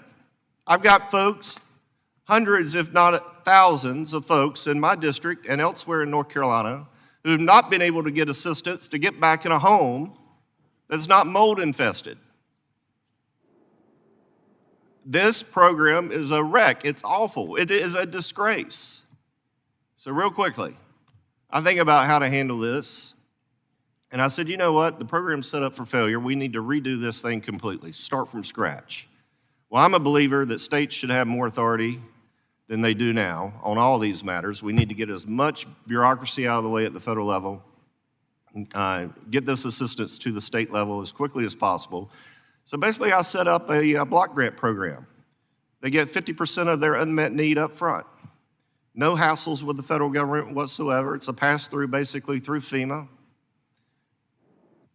Give them 50% of their money up front, require that their auditor, state auditor, or whoever the governor selects, do a review of the funding. They submit all that data back to the U.S. Congress, not back to the executive branch where it goes in some black hole and some bureaucrat who's got umpteen gazillion other things to do that day, can't get to it, but goes back to Congress where members of Congress are actually held accountable by their constituencies. It's simple, it's easy. And if people want to go to CDBG DR route again, they can go that route. There's nothing to hold them back from doing that, should this become law. But this, in statute, would provide a direct opportunity for our states and localities that are still suffering, and believe me, there are going to be many more disasters, many more storms on their way. This allows them a direct access to the money that they need up front to get these folks back into homes and repair and mitigate for future disasters. It's simple, it's easy, it's not complex, it's no bureaucracy to speak of. It'd be a vast improvement over what we have today. There's another component of the bill. I will yield my remaining minute to Mr. Graves to talk about his side of it, and then we'll come back and happy to answer any questions later. I yield to Mr. Graves. Thank you, Mr. Rouser, and I want to thank the gentleman from North Carolina for this legislation. Mr. Chairman, very quickly, let's be crystal clear. This bill is coming from members that have experienced disasters. Anyone who's experienced disasters understands how our own federal government re-victimizes disasters through their bureaucracy. I'm going to give you one example as to why this legislation is important. 2016 flood in an area that Congressman Carter and I represent. We fought and secured $1.7 billion in recovery funds for victims of this flood. $1.7 billion. Here we are 8 years later, and only $700 million of it has been given to disaster victims. 8 years later. The Government Accountability Office did a 2018 report and found that HUD's program dramatically slows down the recovery process. This is a completely flawed process. Mr. Rouser's bill, which includes our bill in here as well, it is the right way to go. I urge adoption of this legislation. Yield back. I yield back my time, Mr. Chair. Ms. Norton, I mean. Mr. Chairman, I oppose the Natural Disaster Recovery Program Act sponsored by Representative Rouser. H.R. 1605 directs the Department of Treasury to establish a new fund to be administered by FEMA for long-term disaster recovery. The fund would function as a two-part block grant to states for purposes of addressing unmet needs after a disaster. The bill directs Treasury to deliver half of recovery funds at time of appropriation and second half after the state or tribe submits a report to Congress. The program is unfunded and will rely on supplemental appropriations after individual disasters. I'm not sure why Republican colleagues feel confident they will be able to pass supplemental appropriations after individual disasters, since FEMA's Disaster Relief Fund is currently awaiting desperately needed supplemental funding. In fact, the DRF is currently at such critical levels that FEMA is only able to spend money on life-saving activities. That means critical infrastructure and mitigation projects in places like Maui are on hold. As of September 13th, a total of 2,258 projects across the country are on hold. I'm concerned that the program created by this legislation gives states a blank check for recovery with no guardrails. There is no guarantee that the funds would be prioritized for disaster survivors that are the most in need, or for the projects that are resilient designs and the latest editions of building, of building codes. Giving states taxpayer funds with no guardrails or sufficient oversight process creates high risk for waste, fraud, and abuse. We cannot afford to divert these critical disaster dollars away from struggling disaster survivors in need. The sponsors of this bill have advertised it as a replacement for the Department of Housing and Urban Development's Community Development Block Grant Disaster Recovery Program. This program has been supporting long-term disaster recovery for over 5 years. And HUD has put significant work into improving the program over time. Most recently, HUD completed a public comment period for the program in which over 100 stakeholder comments were submitted. I acknowledge that the CDBG-DR program is not perfect, but HUD is following a transparent process to make improvements. That is why permanent authorization of the CDBG-DR program is supported by over 400 stakeholder groups, including Oxfam America, the National League of Cities, and the NAACP. I have also received letters from 34 stakeholders opposing H.R. 1605, including the National Low Income Housing Coalition, the National Resources Defense Council, the Disability Rights Education and Defense Fund, the National Association of Counties, Habit for Humanity International, and Union of Concerned Scientists. The National Emergency Management Association and stakeholder groups representing local emergency management are also opposed. Additionally, Ranking Member Waters of the Financial Services Committee, which has jurisdiction over the CDBG-DR program, contacted our office to express concerns with this bill.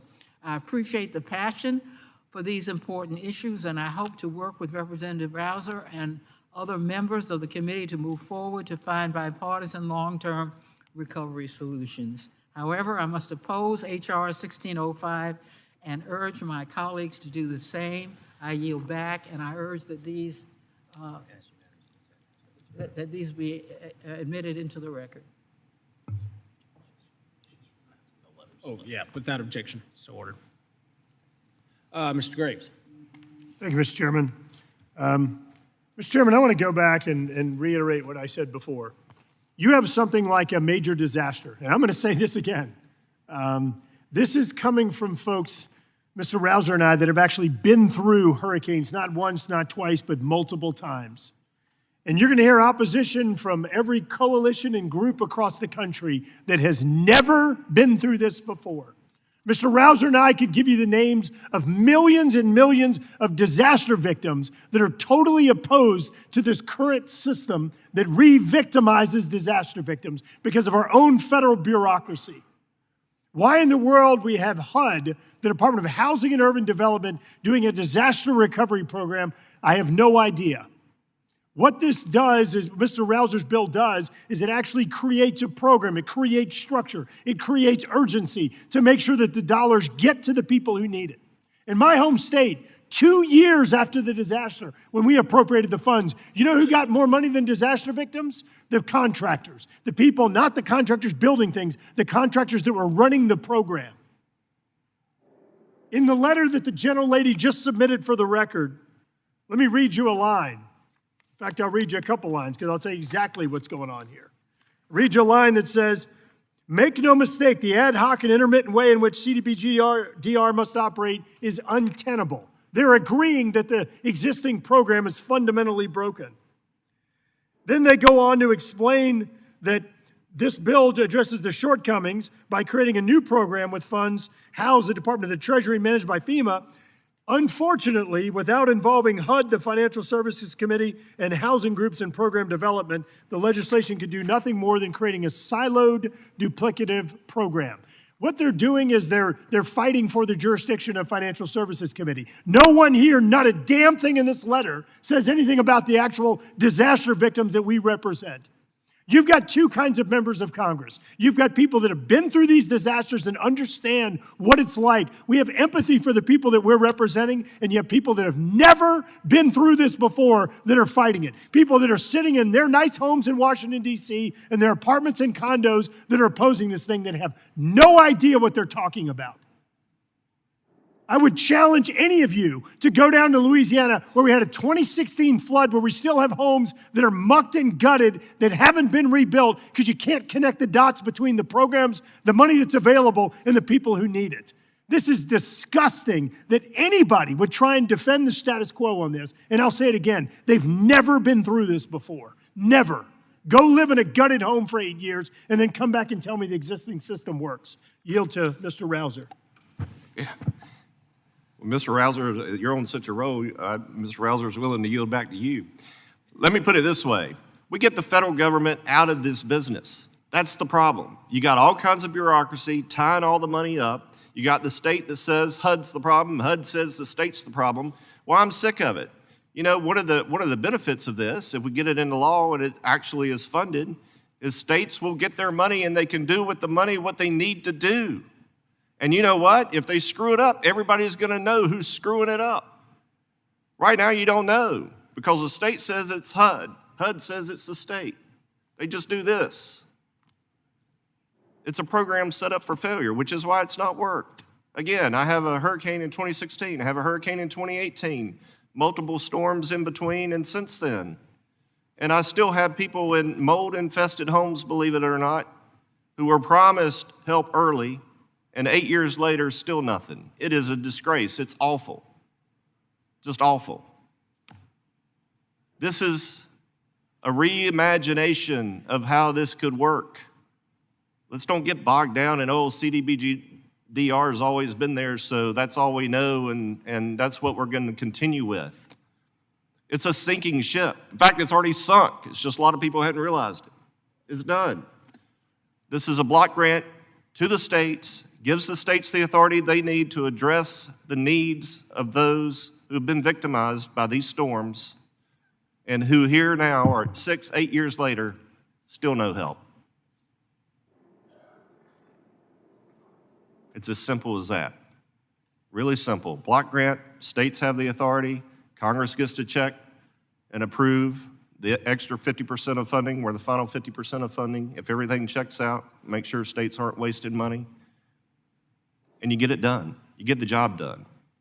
Instead of losing that money to who knows what, where it's not going to the disaster victims. That's the program we have today, the non-disaster recovery program.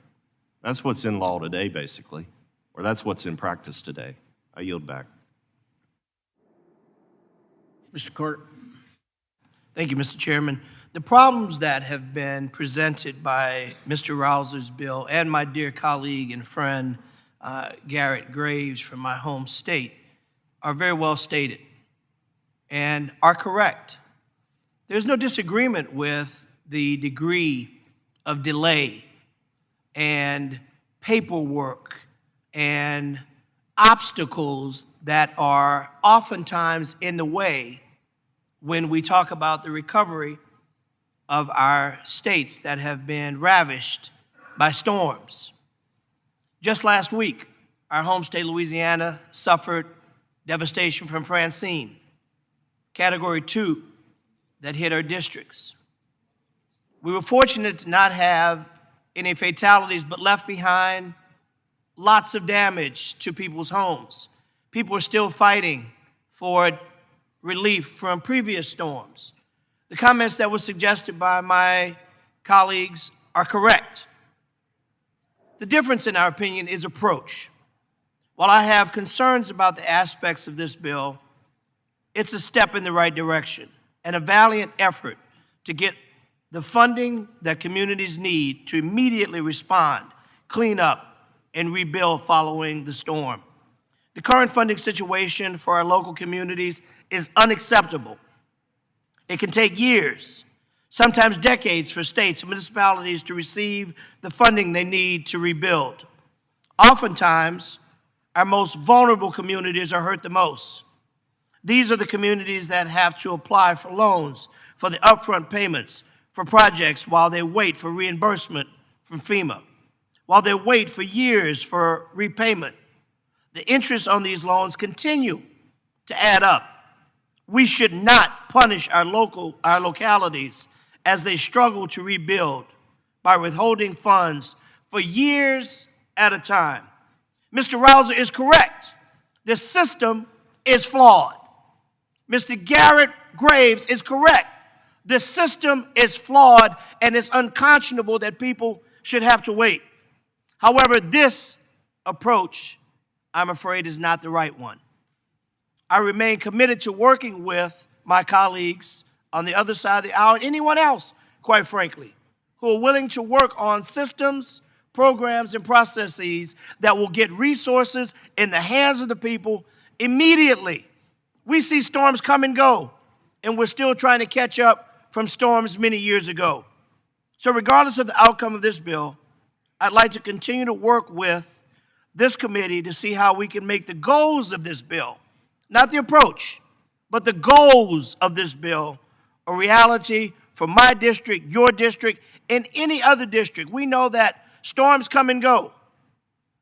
They come faster, they stay longer, they leave more havoc in their place. We know their names. We know approximately when they're coming. We see those spaghetti forecasts. Why in the heck can't we figure out how to get money to people immediately? Why in the heck can't we figure out how to make sure that we are getting resources in the hands of people as quickly, as efficiently as possible, to make sure that we're not only rebuilding, but we're rebuilding back better, that we're more resilient, that we're not doing the same thing over and over again and expecting a different result. But we're building back better. We're putting our transmission lines underground where possible. We're re-fortifying our levees and reshoring our coast to make sure that our inhabitants are safe. Everything that was mentioned by my colleagues are correct, except the approach needs additional work, for which I am committed to working hand in hand to come up with a more seamless, efficient way to accomplish the mission without damaging the process or the people that we serve. Mr. Chairman, I yield the balance of my time. Mr. Perry. Thank you, Mr. Chairman. I, too, support Mr. Rouser's plan here, and people of Pennsylvania certainly know the same broken system that leaves them wanting.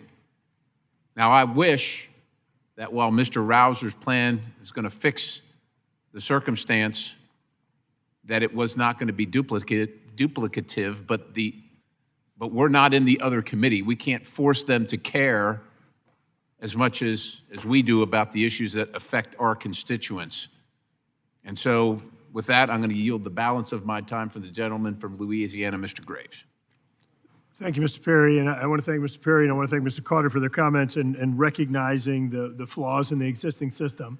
I want to make two notes, Mr. Chairman. Number one is that as part of Mr. Rouser's A&S, he's included our legislation that we've introduced with Congresswoman Plaskett, the Expediting Disaster Reform Act, which bipartisan legislation. Again, I remind you, Congresswoman Plaskett represents Virgin Islands and suffered tremendous consequences of hurricanes Maria and Irma years ago. And her support and us working together was as a result of what our constituents were experiencing in recovery. The last point I wanted to make is that I find it really, really rich that the letter that was included in the record described how us not working with the Financial Services Committee creates a siloed scenario. Mr. Chairman, I want to ask this committee a question. Which committee has jurisdiction over prevention of disasters, over emergency measures, over hazard mitigation? Which committee is that?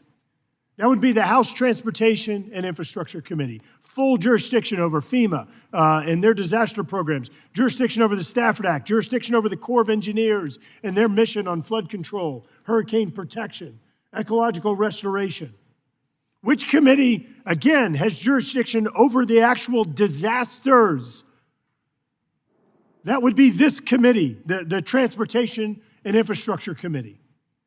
You want to talk about silos, so you have all the preparation, all the prevention that is in this committee. You have the actual disasters in Stafford Act, this committee. And so then you go to recovery and you go to a different committee that has no understanding, no clarity on how these different programs fit together or don't.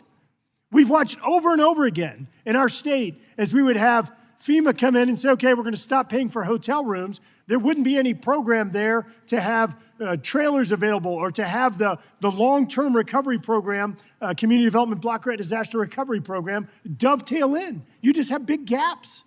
So what this does is it actually, and Mr. Carter, I'll agree with you. This isn't perfect. I agree. It's not.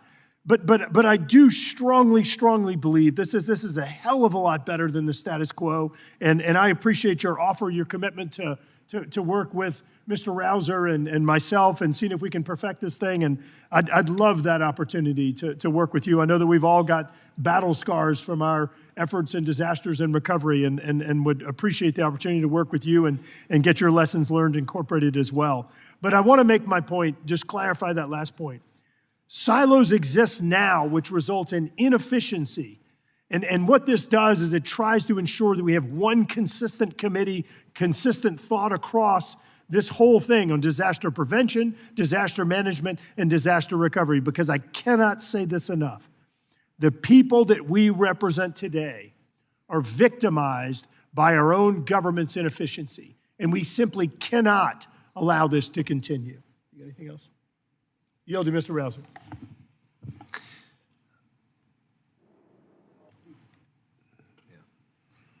Thank you.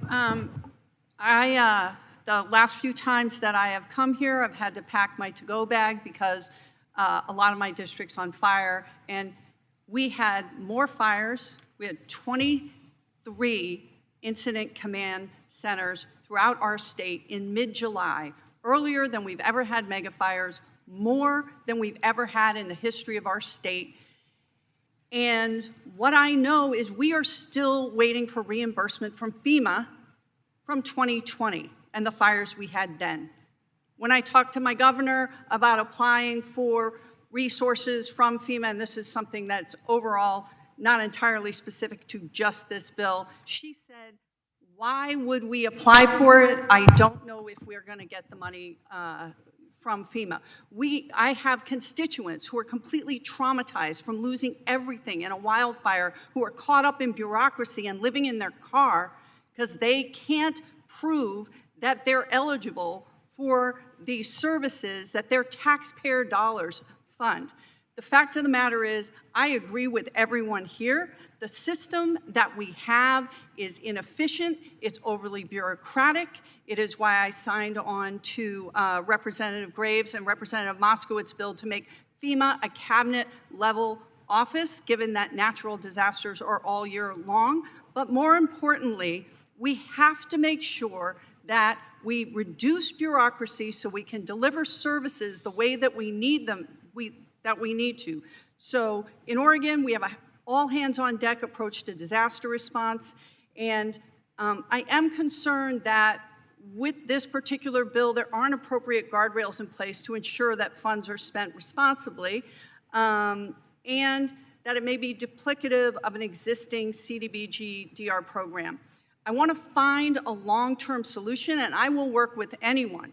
I will work with both of you. I will work with anyone to fix the system that we have because it's broken, it is cruel, we're wasting taxpayer dollars, and we are not helping people who need it, as we're still in fire seasons that started mid-July, and we're just going to come up on it again next year, and we're going to be doing the same thing, still waiting for money from 2019, from 2020.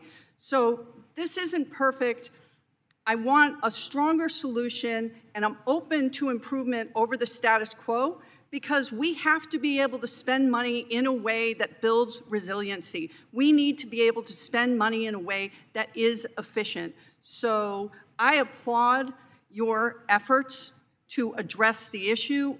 I would like to see something a little bit different, and am happy to work with you in any way possible. So thanks for bringing it up, and again, let's work to make something that will be solid and allow us to take care of our constituents the way we need to. I yield back.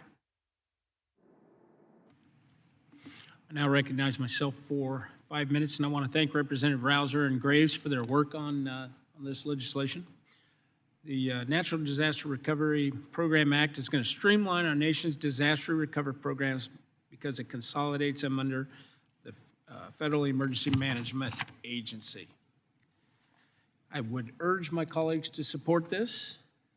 And with that, does anyone else wish to be heard? Seeing no one. Are there any amendments to the amendment in the nature of a substitute to H.R. 1605? Hearing none, the question is on the adoption of the amendment in the nature of a substitute to H.R. 1605. All those in favor signify by saying aye. Aye. All opposed signify by saying nay. In the opinion of the chair, the ayes have it, and the amendment in the nature of substitute is adopted. The question is now on adoption and favorable reporting of H.R. 1605 as amended. All those in favor signify by saying aye. All opposed signify by saying nay. In the opinion of the chair, the ayes have it, and H.R. 1605 as amended is agreed to and ordered favorably. Mr. Chair, I would like to ask for a recorded vote. Gentlelady requests a recorded vote as previously announced pursuant to Committee Rule 6F. Further proceedings on the question are postponed.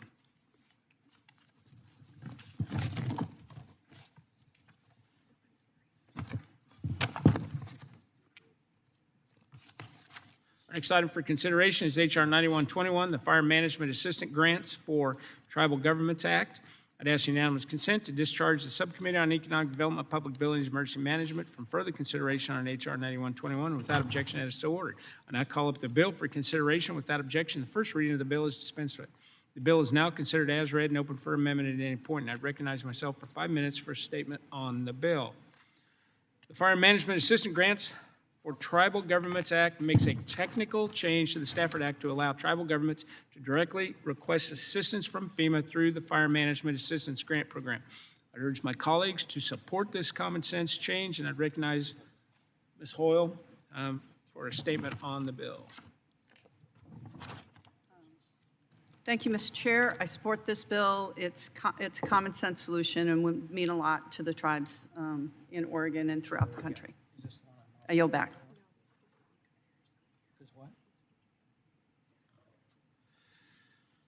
We'll now proceed to final passage of the legislation.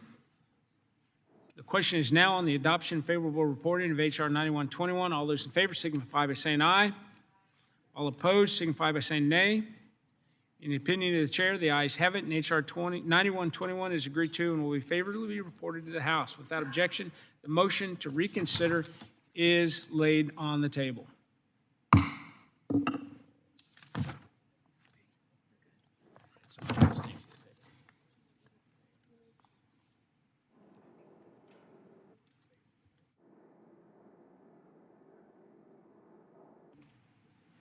Our next item for consideration is H.R. 5623, the Addressing Addiction After Disasters Act, and I'd ask unanimous consent to discharge the Subcommittee on Economic Development, Public Buildings, Emergency Management for further consideration of H.R. 5623. Without objection, it is so ordered. I now call up the bill for consideration. Without objection, the first reading of the bill is dispensed with.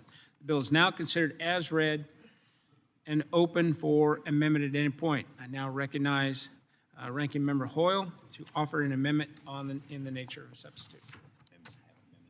I have an amendment at the desk. Please designate.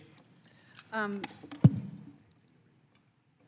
amendment in the nature of a substitute to H.R. 5623, offered by Ms. Hoyle on behalf of Mr. Larson of Washington. Without objection, the amendment in the nature of a substitute shall be considered as read and shall be considered as base text for purposes of further amendment. I now recognize Ms. Hoyle for 5 minutes for a statement. Thank you, Mr. Chair. I support the bipartisan Addressing Addiction After Disaster Act, sponsored by Representatives Ballant, Takuda, LaMalfa, Molinaro, and others on this committee. H.R. 5623 would ensure FEMA's Crisis Counseling Assistance and Training Program is equipped to support disaster survivors with a variety of needs, including community members who struggle with substance and alcohol use. Research has shown that many survivors of these traumatic events also struggle with new or exacerbated substance and alcohol use. After Hurricane Katrina, alcohol consumption in New Orleans increased by roughly 185%. After Hurricane Sandy, 70% of individuals on opioid maintenance therapy in New York City could not obtain sufficient doses and went into withdrawal. Congress must address the toll natural disasters take on communities and on public health to enable people to recover and save lives. Trauma induced by a disaster should not be a death sentence for those struggling with or in recovery from substance abuse and alcohol use. The bipartisan legislation will strengthen FEMA's post-disaster mental health services to ensure those with substance and alcohol use can find the resources they need to access or continue treatment after a disaster and offer a lifeline for those most in need. I support this legislation and urge my colleagues to do the same. I yield back. I now recognize myself for 5 minutes for a statement on the bill on behalf of the chairman. After a natural disaster, individuals struggling with substance abuse or mental health challenges are at even greater risk. The Addressing Addiction After Disasters Act would expand the existing crisis counseling assistance and training program to provide services for individuals with substance use disorder and alcohol use disorder. So I urge my colleagues to support the legislation. I now recognize Mr. Carter for any comments he may have. Mr. Chairman, thank you very much. I'm happy to have co-sponsored this important legislation, which strengthens the Crisis Counseling Assistance and Training Program by allowing FEMA to provide services for substance use disorder and alcohol use disorder. My district of South Louisiana knows all too well that even when the physical damage and debris from the storm are cleared and fixed, the emotional damage can continue to persist for our residents. Studies show that after Hurricane Katrina struck the Gulf Coast in 2005, alcohol consumption increased by about 185% from before the storm, and an annual hospitalization rate for substance use disorders increased by approximately 30%. I have been deeply committed to advancing mental health initiatives, especially in undisturbed communities. We saw what happened after storms. We see what happened after natural disasters, and we also saw what happened and are still seeing what's happening since COVID. Our young children were left in isolation, alone, without activity, without being with their friends, without being with their classmates, left to social media to entertain themselves. We see the remnants of that today, with mental health being on the rise, with attempted suicides and actual carried out suicides on the rise. We see that these natural disasters and disasters, period, cause grave danger to our young people, but also our adults. And I often say, like the airline stewardess says, put your mask on first before helping others. We as a community have to recognize that mental health is a real situation, a situation that requires attention and time. Like any other ailment, it will not go away alone, but it can be serviced and it can be better. We have fully funded the 988 hotline where people have the opportunity to call in and talk to a trained professional without giving their name, address, location, or any identifying information, but simply to get help. Why? Because we know that mental health is a big issue. So bills like this, they give us the opportunity to address addiction. Mental health is very timely and greatly needed. We know that these issues don't know race, they don't know party, they don't know religion, they don't know faith, they don't know geographic boundaries. They simply know that they attack our communities. And we also know that there's a stigma associated with getting help. Well, if there are 10 people in the room, 9 of that 10 is going through something, if not 10 of 10. And we can all use some help sometimes. And it's okay to not be okay sometimes. We have to make sure that resources are available so people will know that you are not alone. This is not an anomaly, and you do not have to suffer in silence. As more violent and unpredictable weather continues to impact our communities, this common sense legislation could not have come at a better time or sooner. I urge its favorable passage. I yield back the balance of my time. Gentleman yields back. Are there other speakers? Mr. Graves. Mr. Chairman, I just want to thank Mr. Larson, Mr. Carter, Mr. LaMalfa, and others that have proposed this legislation. Mr. Molinaro, just real quick story. After a major disaster that we had in the district that we represent, I got called to a meeting on a crisis related to fostering kids in Livingston Parish. And really surprised. They get called in there, and this was about a year after a major disaster that we had in that parish. And they showed a chart of the kids that got put in foster care, that the parents could no longer take care of the kids. And it was, after this disaster, I mean, the number went up like tenfold. It was extraordinary. And I'm sitting there looking like, what is this? What happened? And they tied it all back to addiction in the aftermath of the disaster, because folks started using drugs to cope with all of the anxiety and other issues they were dealing with because of the disaster that they had gone through and continued to experience. And so this is real. I appreciate folks recognizing this issue and attempting to address it. I urge adoption. Yield back. Gentleman yields back. Are there any other members that wish to say a few words? Seeing none.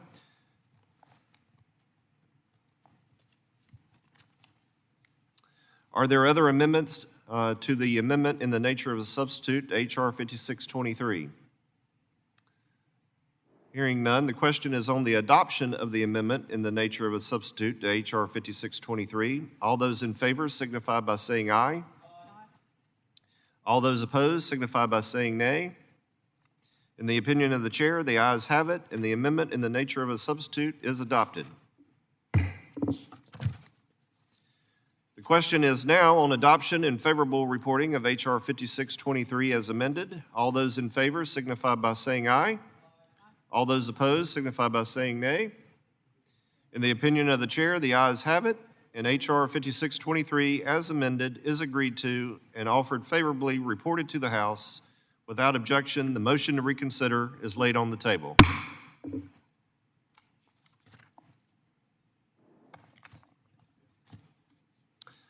Our next item for consideration is H.R. 6083, the Duplication of Benefits Victims Relief Act.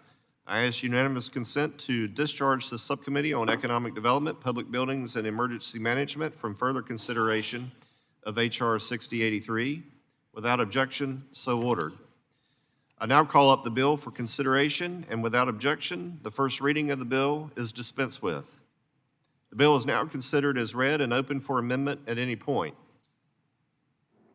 I recognize myself for 5 minutes for a statement on the bill. I want to thank Representative Garrett Graves for his work on this legislation. In the Disaster Recovery Reform Act of 2018, this committee passed bipartisan language clarifying that any individual would not be penalized for taking out a small business administration loan after a disaster if grant dollars later became available. The Duplication of Benefits Victims Relief Act would extend this important provision, which has since sunset. I urge my colleagues to support this bill, and I now recognize Ms. Hull for 5 minutes for a statement on the bill. Thank you, Mr. Chair. I support the Duplication of Benefits Victims Relief Act sponsored by Representative Garrett Graves and Representative Carter. H.R. 6083 clarifies congressional intent that disaster recovery loans should not be treated as duplicative of grants when considering Community Development Block Grant Disaster Recovery, or CDBG-DR grant eligibility. Under current law, disaster survivors who take proactive steps to repair their homes by securing disaster recovery loans can find themselves disqualified from additional recovery assistance grants. While the intent of the original policy was to prevent duplicative benefits, it inadvertently left some survivors without the resources to recover for which they should be eligible. And as we spoke to previously, the amount of time it takes to get benefits to victims really puts these people in a bind. In 2018 and 2022, this committee took steps to address this issue by clarifying that loans should not be considered duplicative of grants. However, income thresholds were imposed that have hindered some families from receiving the help they need. This bill would further extend to expand this waiver, eliminating income thresholds that currently block access to this assistance. I support this bill, urge my colleagues to do the same, and I yield back.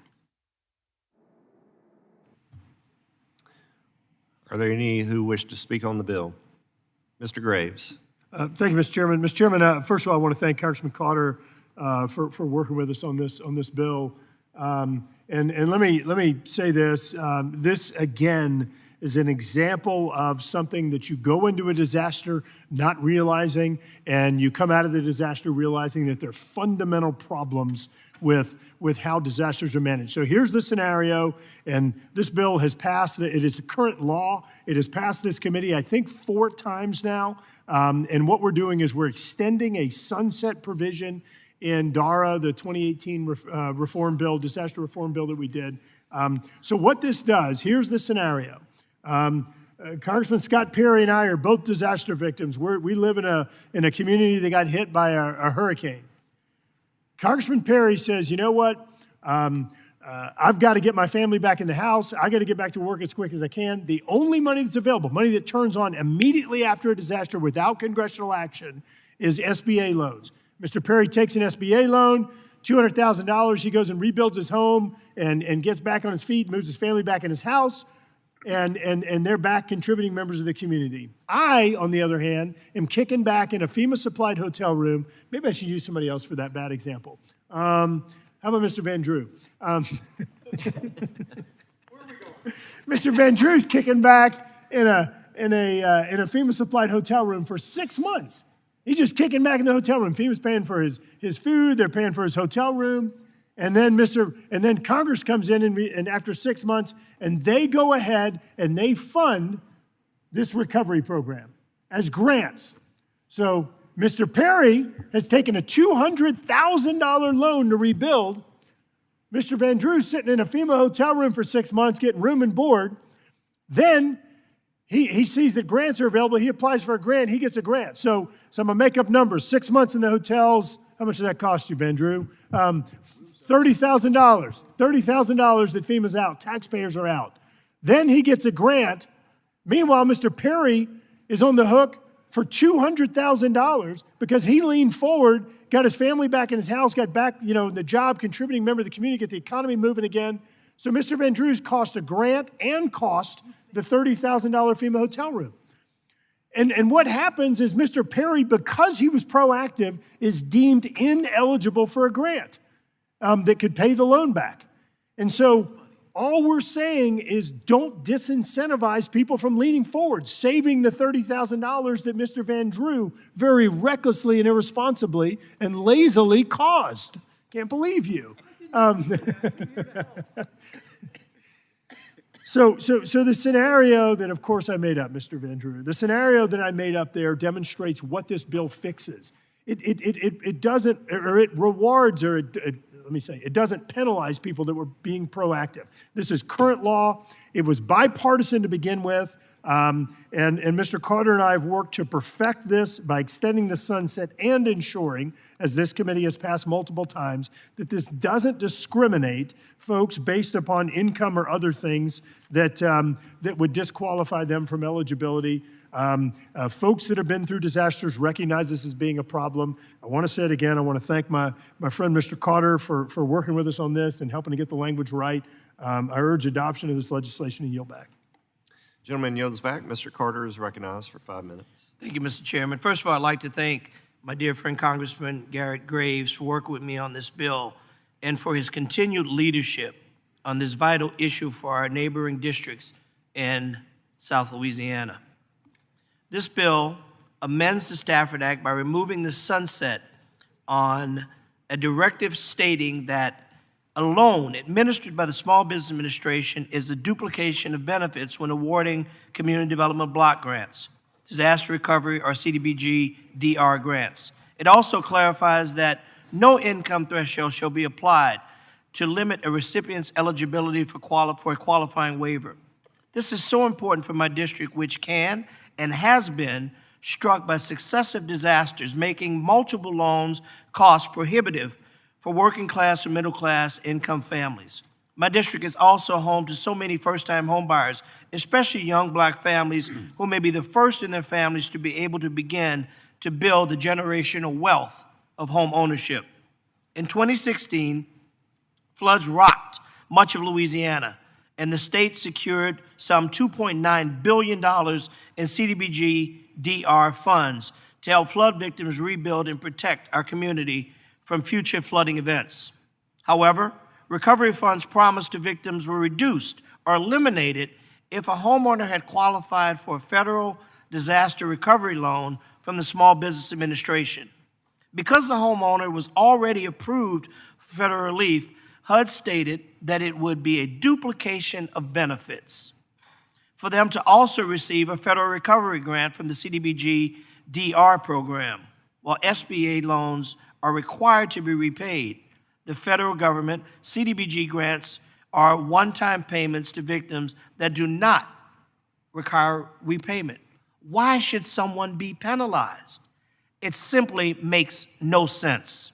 In 2018, this committee included language in the Disaster Recovery Reform Act of 2018 to clarify that a loan is not duplicative.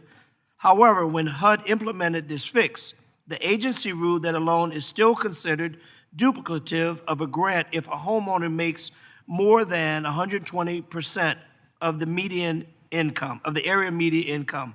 As a result, many homeowners were prevented from accessing grant dollars, even if they had simply applied for a loan and never received it. This legislation clarifies that HUD cannot use additional income tax to determine eligibility for duplication of benefit relief. I'm proud that this bill has the support of housing groups like Housing Louisiana and the St. Bernard Project, groups who have worked tirelessly with families to rebuild after many, many storms. Storms don't discriminate. They affect us all, regardless of race, political party, socioeconomic status.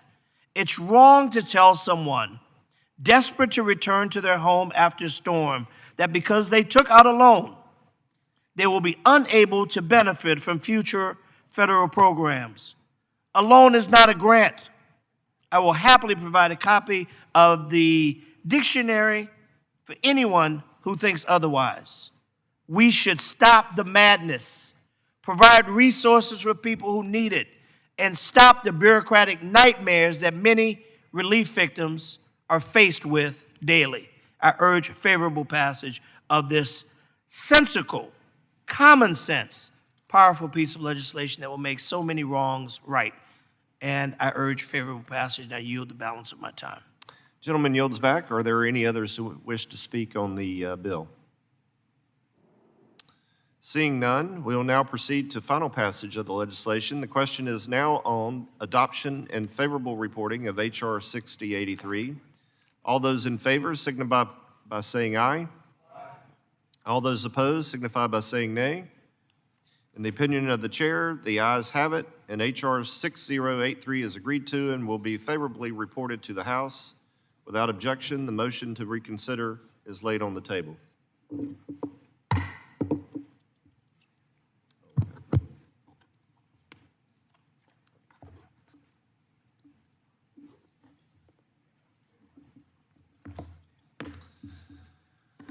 Our next item for consideration is H.R. 9313, the Think Differently About Building Accessibility Act. I ask unanimous consent to discharge the Subcommittee on Economic Development, Public Buildings, and Emergency Management from further consideration of H.R. 9313. Without objection, so ordered.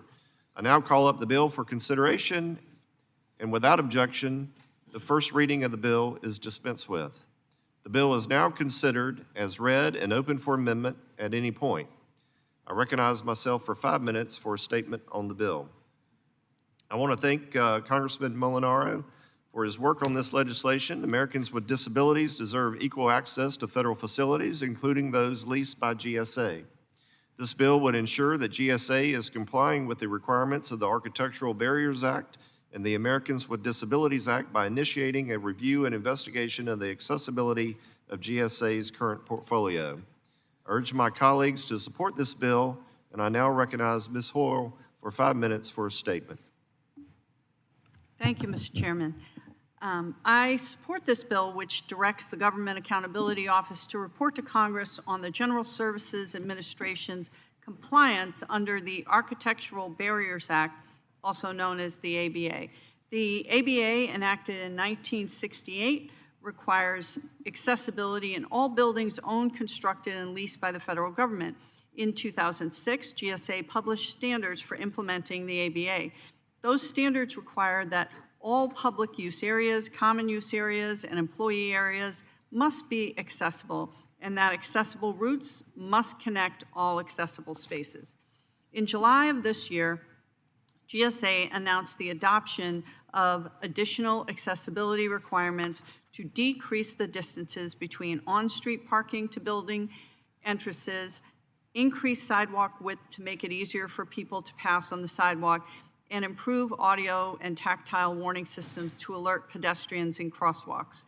According to GSA, all federal facilities are already fully access compliant, and GSA typically goes beyond the federal standards. That's in quotes, because that's what they said. But given the recently issued rules, now is a good time for GAO to examine how GSA, as the federal government's landlord, is actually implementing accessibility standards and influencing local communities and state governments as well. I support this bill, and I urge my colleagues to do the same. I yield back. Gentlelady yields back. Are there other members that wish to speak? Mr. Molinaro.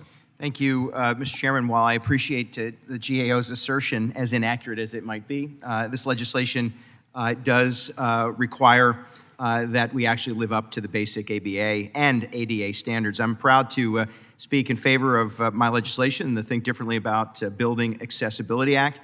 My bipartisan bill helps to ensure that federal buildings are, in fact, fully accessible for individuals with disabilities.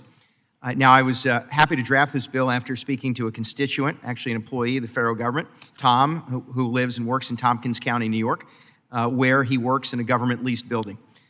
This constituent has accessibility needs of his own, but of course services and provides assistance to constituents who also live with physical, intellectual, and developmental disabilities.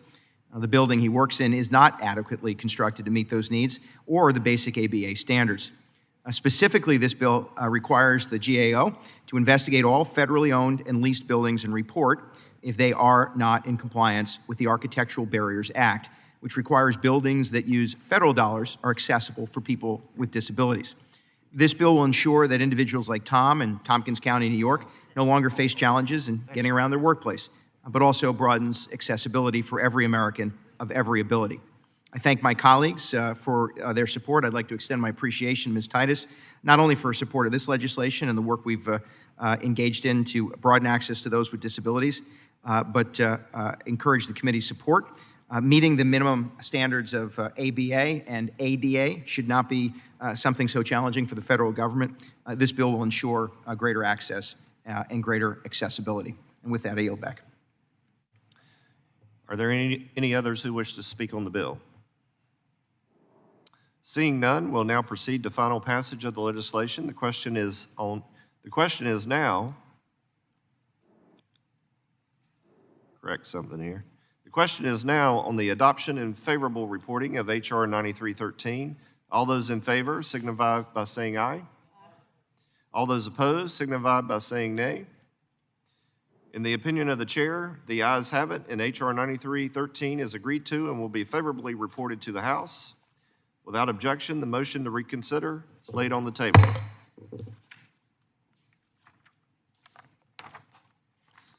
Our next item for consideration is H.R. 9024, the Extreme Weather and Heat Response Modernization Act.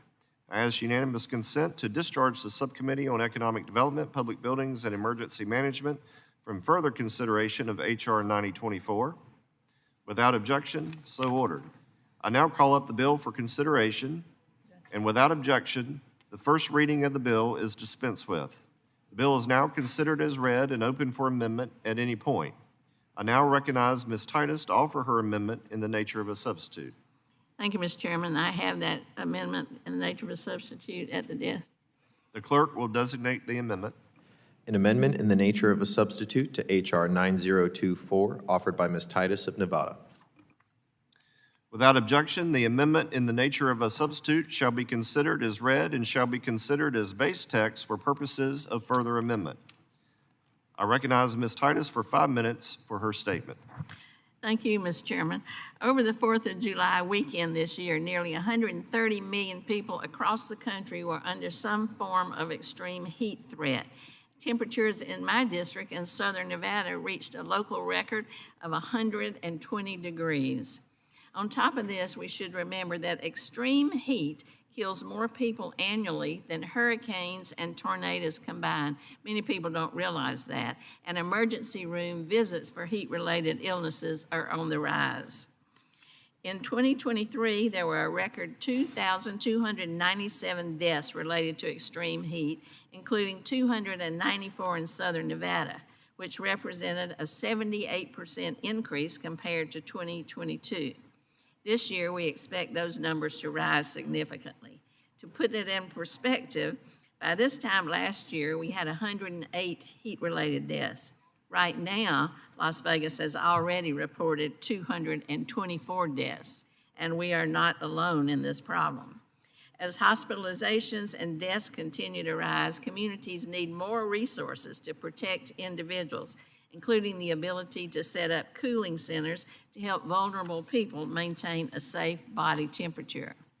Last year, I convened a roundtable of local officials and emergency management leaders to discuss strategies to mitigate the harmful impacts of extreme heat.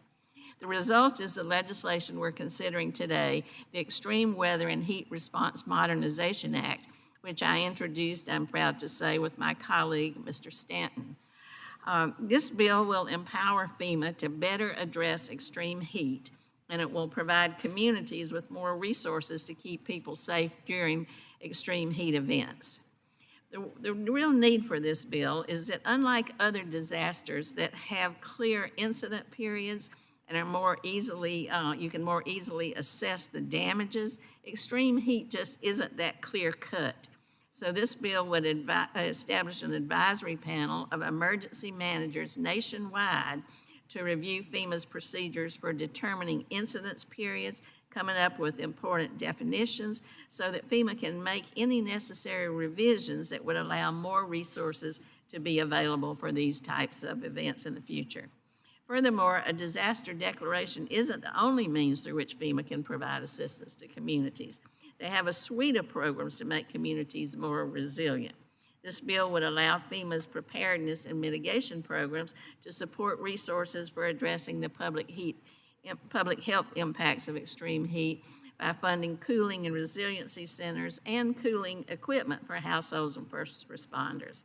As we've already seen this year, extreme heat is only going to get worse, and I want to thank my colleagues for considering this legislation, which will help modernize our response to these extreme temperature events and save lives. I thank Mr. Stanton for his assistance with helping to bring this bill forward and drafting it appropriately, and I urge my colleagues to support the bill, and I yield back.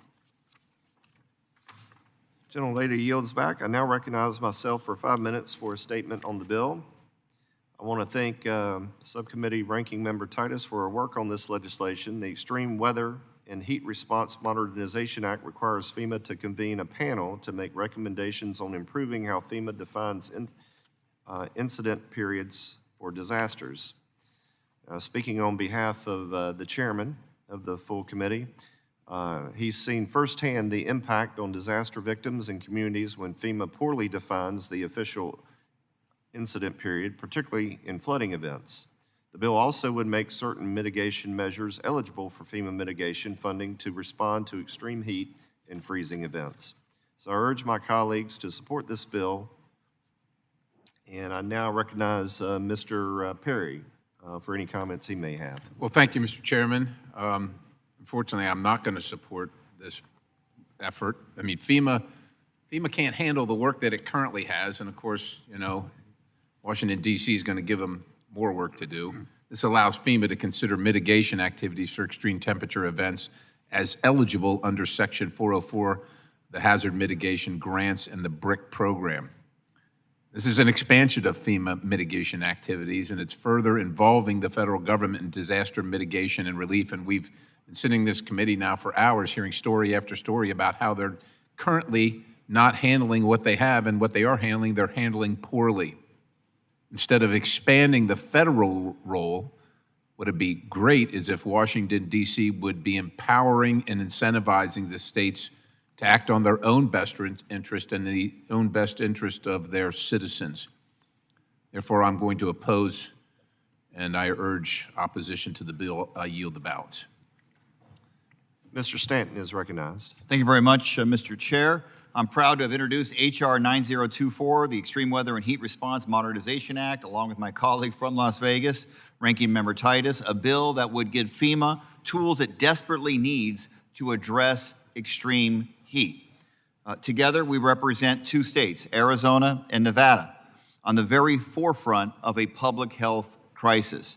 This weekend, back home in Phoenix, daily highs are supposed to dip below 100 degrees for the first time since mid-May. 111 days, almost 4 straight months of triple-digit heat. That's an all-time record, and more than half of those days had highs above 110 degrees. Now, sometimes we joke back home it's a dry heat, but heat like that, especially when the temperatures at night hover in the 90s, it takes a brutal toll on the human body, especially for vulnerable populations like seniors, people with health conditions, and people experiencing homelessness. Last year, 645 people died from heat-related causes in Maricopa County, a 50% year-over-year increase. Local governments are doing what they can. This summer, the city of Phoenix, using a combination of one-time local, state, and federal resources, extended the operating hours at 5 of its heat relief sites, including providing overnight support at 2 locations. They recorded nearly 30,000 visits. These cooling centers are essential as most heat deaths occur outside. But increasingly, some of our most vulnerable residents aren't even safe inside their homes. In Phoenix, air conditioning isn't a luxury, it is a necessity, and losing your AC now is a life-threatening event. Since 2011, 819 people have died indoors from heat-related causes in Maricopa County. And 75% of those cases, their air conditioners were either broken or turned off. These are our most vulnerable citizens, often seniors living alone on a fixed income, who can't afford to pay for a new AC unit or a high summer electric bill. Again, city and county governments have stepped up to provide financial assistance, utility assistance, and repairs. But as a former big city mayor, I know firsthand how strained local government budgets already are. In Phoenix, if Phoenix was being hit by a hurricane or pummeled by tornadoes or extreme flooding, FEMA would be able to provide federal assistance. Well, heat kills twice as many people each year as hurricanes and tornadoes combined. Extreme heat is a long-term natural disaster, and we need the federal government to start treating it as such. This bill couldn't come soon enough. It enables FEMA to better address extreme heat and provide local governments with more resources to keep people safe, including unlocking federal funding for cooling centers. This legislation directs FEMA to develop guidance for local entities to respond to extreme heat events, and it authorizes an important study measuring the impact of extreme heat on infrastructure, our economy, and public health in order to develop a framework for mitigation and response. I'll just close by saying that while Phoenix and Las Vegas are on the front lines of this crisis, communities around the country are dealing with more frequent dangerous heat waves, from the urban Pacific Northwest to the rural Deep South. As global temperatures rise, heat will affect every district. I urge all my colleagues here to vote yes, and I yield back. Ms. Hoyle. Thank you, Mr. Chair. I also would like to support the Extreme Weather and Heat Response Modernization Act, sponsored by Representatives Titus and Stanton. H.R. 9024 directs FEMA to update the guidance across programs to better support communities affected by extreme weather, including heat. We have, over the past number of years, due to the extreme weather events and drier climate that we have from climate change, have resulted in, again, people dying, but more hotter wildfires, and the heat makes it both harder to fight them and makes it more dangerous for our wildland and professional structural firefighters. However, and I have my frustrations with FEMA, and we absolutely need to address the red tape, the bureaucracy, and making sure that we can deliver funds to where they're needed in a timely fashion, in a way that allows us to build more resiliency. But I would be remiss to not mention the fact that A, FEMA is an agency under Homeland Security, so it does not get the attention it deserves for the work and the important work that it's supposed to do, and 4/5 of the FEMA staff are temporary Stafford Act employees. So you can't not fund the workers, the workforce, and not give them the tools they need to do their jobs and then expect it to be done. So fundamentally, I want efficiencies, and I'll work with anyone to make that happen. And we also need to recognize that disaster relief and response is a year-round job, and we have to change how we are staffing FEMA and give them the tools to do their jobs so that we can hold them accountable. But you can't do one without the other. Mr. Graves. Thank you, Mr. Chairman. Mr. Chairman, I'd like to, just on this legislation, I understand the objectives here. I do want to make note that I have some concern or pause over, you think about the Article 1 bill that we did earlier that Mr. Perry spoke on, I believe it was Chip Roy bill, that's designed to ensure that the role of Congress is preserved. But then this one comes in and appears to sort of muddy the waters on what actually is a disaster. It talks about incident periods for slow onset disasters, for correlated non-congruous disasters, incident periods for compounding disasters, and incident periods for cascading disasters. To me, it seems like you're lowering the bar and allowing for collective impacts to be considered one disaster, which I think Congress, this committee, needs to be thoughtful on. And the reason I mention it is because in this ANS, Section 2F, it directs FEMA to go directly into a rulemaking after a 30-day period. And so I think that maybe a better approach would be to submit something to the committee, let the committee look at it and decide if we want to affirmatively act as opposed to apparently giving the administrator authority here. And a few other concerns here about role of government, but let me I want to speak a little bit out of order. This is the last disaster bill we're doing today. And, Mr. Chairman, I want to take a minute of personal privilege here. For 5 years, we had a great person in our office. Her name was Logan Delabar Hayes, someone who had way too many names. She worked in our office for 5 years, came in as a legislative assistant, and ended up being promoted up to legislative director. And Logan was a Swiss Army knife. She was a brainiac who, of course, a little bit of LSU background, but also London School of Economics and lots of other overly educated experiences that made her an incredibly valuable member of our team.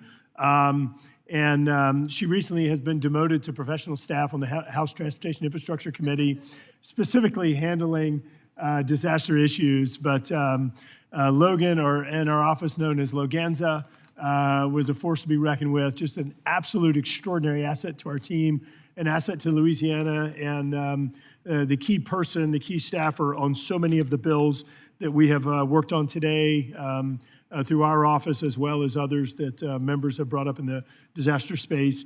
I can't say it enough, just a huge, huge asset to this committee, been an asset to South Louisiana, an asset to the nation, an asset and fighter for disaster victims. And right now, you may notice that she's prego, and we've had a number of pregnancies in our office. We had baby debt ceiling, we had baby infrastructure, we had baby climate crisis, and this one is baby WEP, which is windfall elimination, because she was is the staffer in HR 82, the government pension offset and windfall elimination bill, and has just been an absolute rock star on that legislation. So, Mr. Chairman, just as we finish up this last disaster bill, I want to publicly thank Loganza for all of the incredible contributions that she's made to our team, that she's made to our state and to this nation. Really do appreciate her, and I wish her and Jacob the best in their new marriage and in their baby that's coming and in their life. So, Mr. Chairman, with that, I want to thank Loganza. Yield back. Well said. Gentleman yields back. Mr. Van Drew.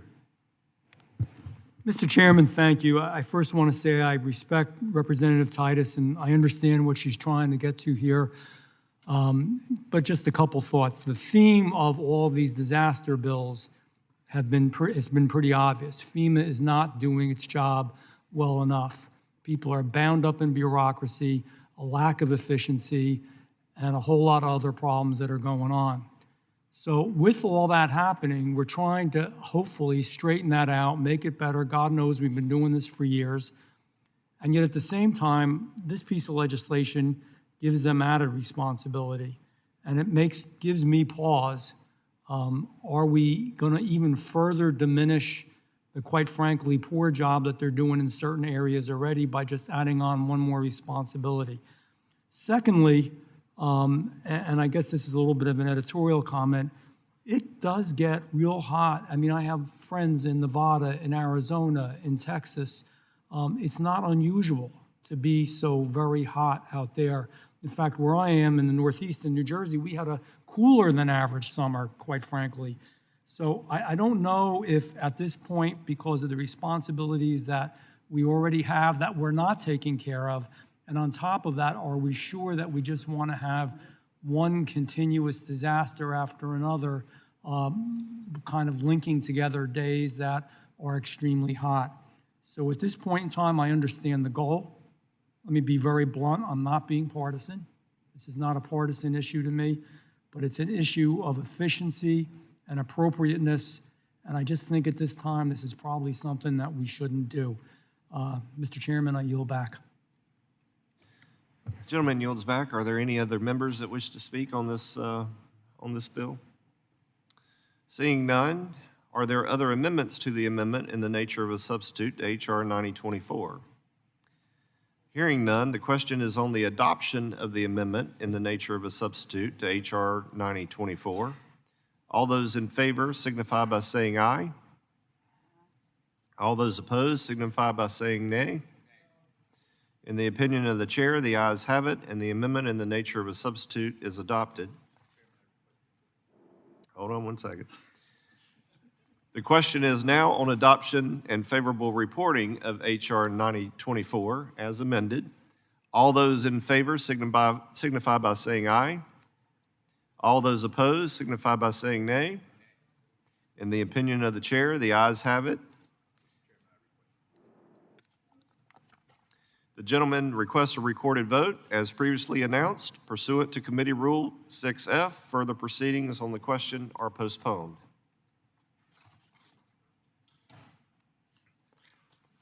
Our next items for consideration are 11 General Service Administration, or GSA, Capital Investment and Leasing Program resolutions. I ask unanimous consent to call up the resolutions in block and that they are considered as read and open for amendment at any point. Without objection, so ordered. I now recognize myself for 5 minutes for a statement on the GSA resolutions on block. The resolutions we are considering today authorize 11 GSA projects and leases included in GSA's Capital Investment and Leasing Program. All of the projects we are considering today were funded through fiscal year 2024 appropriations and address needed repairs, life safety, security, and consolidations. The 2 leases are short-term extensions needed to support expected agency moves and avoid holdovers. I urge my colleagues to support these resolutions, and I now recognize Ms. Hoyle for a statement on the resolutions. Thank you, Mr. Chair. I support the 11 GSA resolutions before us today. 8 of these resolutions authorize GSA to address fire and life safety repairs, improve security in federal courthouses, shrink excess space, fortify buildings against seismic activities, and make emergency plumbing repairs in federal buildings across the country. 2 of the resolutions authorize GSA to lease space for the Department of Transportation in Kansas City and for a U.S. Immigration and Customs Enforcement Agency in New York City.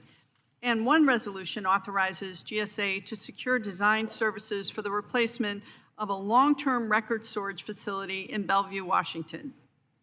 Each of these activities has been thoroughly examined by GSA, OMB, and the agencies themselves.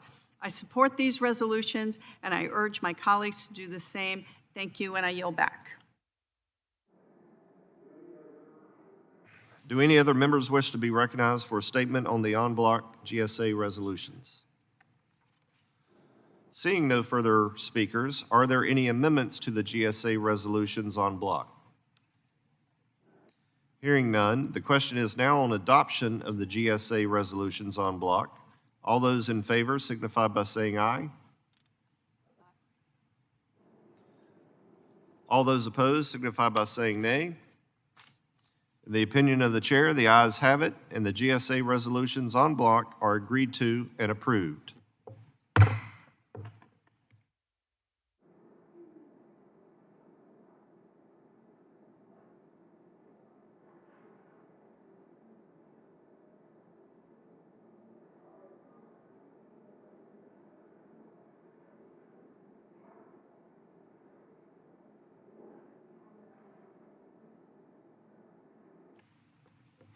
Our next item for consideration is H.R. 8610, the Counter UAS Authorities Security, Safety, and Reauthorization Act. I ask unanimous consent that the discharge the Committee on Aviation for further consideration of H.R. 8610 without objection. That is so ordered. I now call up the bill for consideration without objection. The first reading of the bill is dispensed with. The bill is now considered as read and open for amendment at any point. I recognize myself for 5 minutes for a statement. This Congress, the Transportation and Infrastructure Committee, has worked diligently with the Committee on Homeland Security and the Judiciary Committee to produce the bipartisan legislation that's before us today.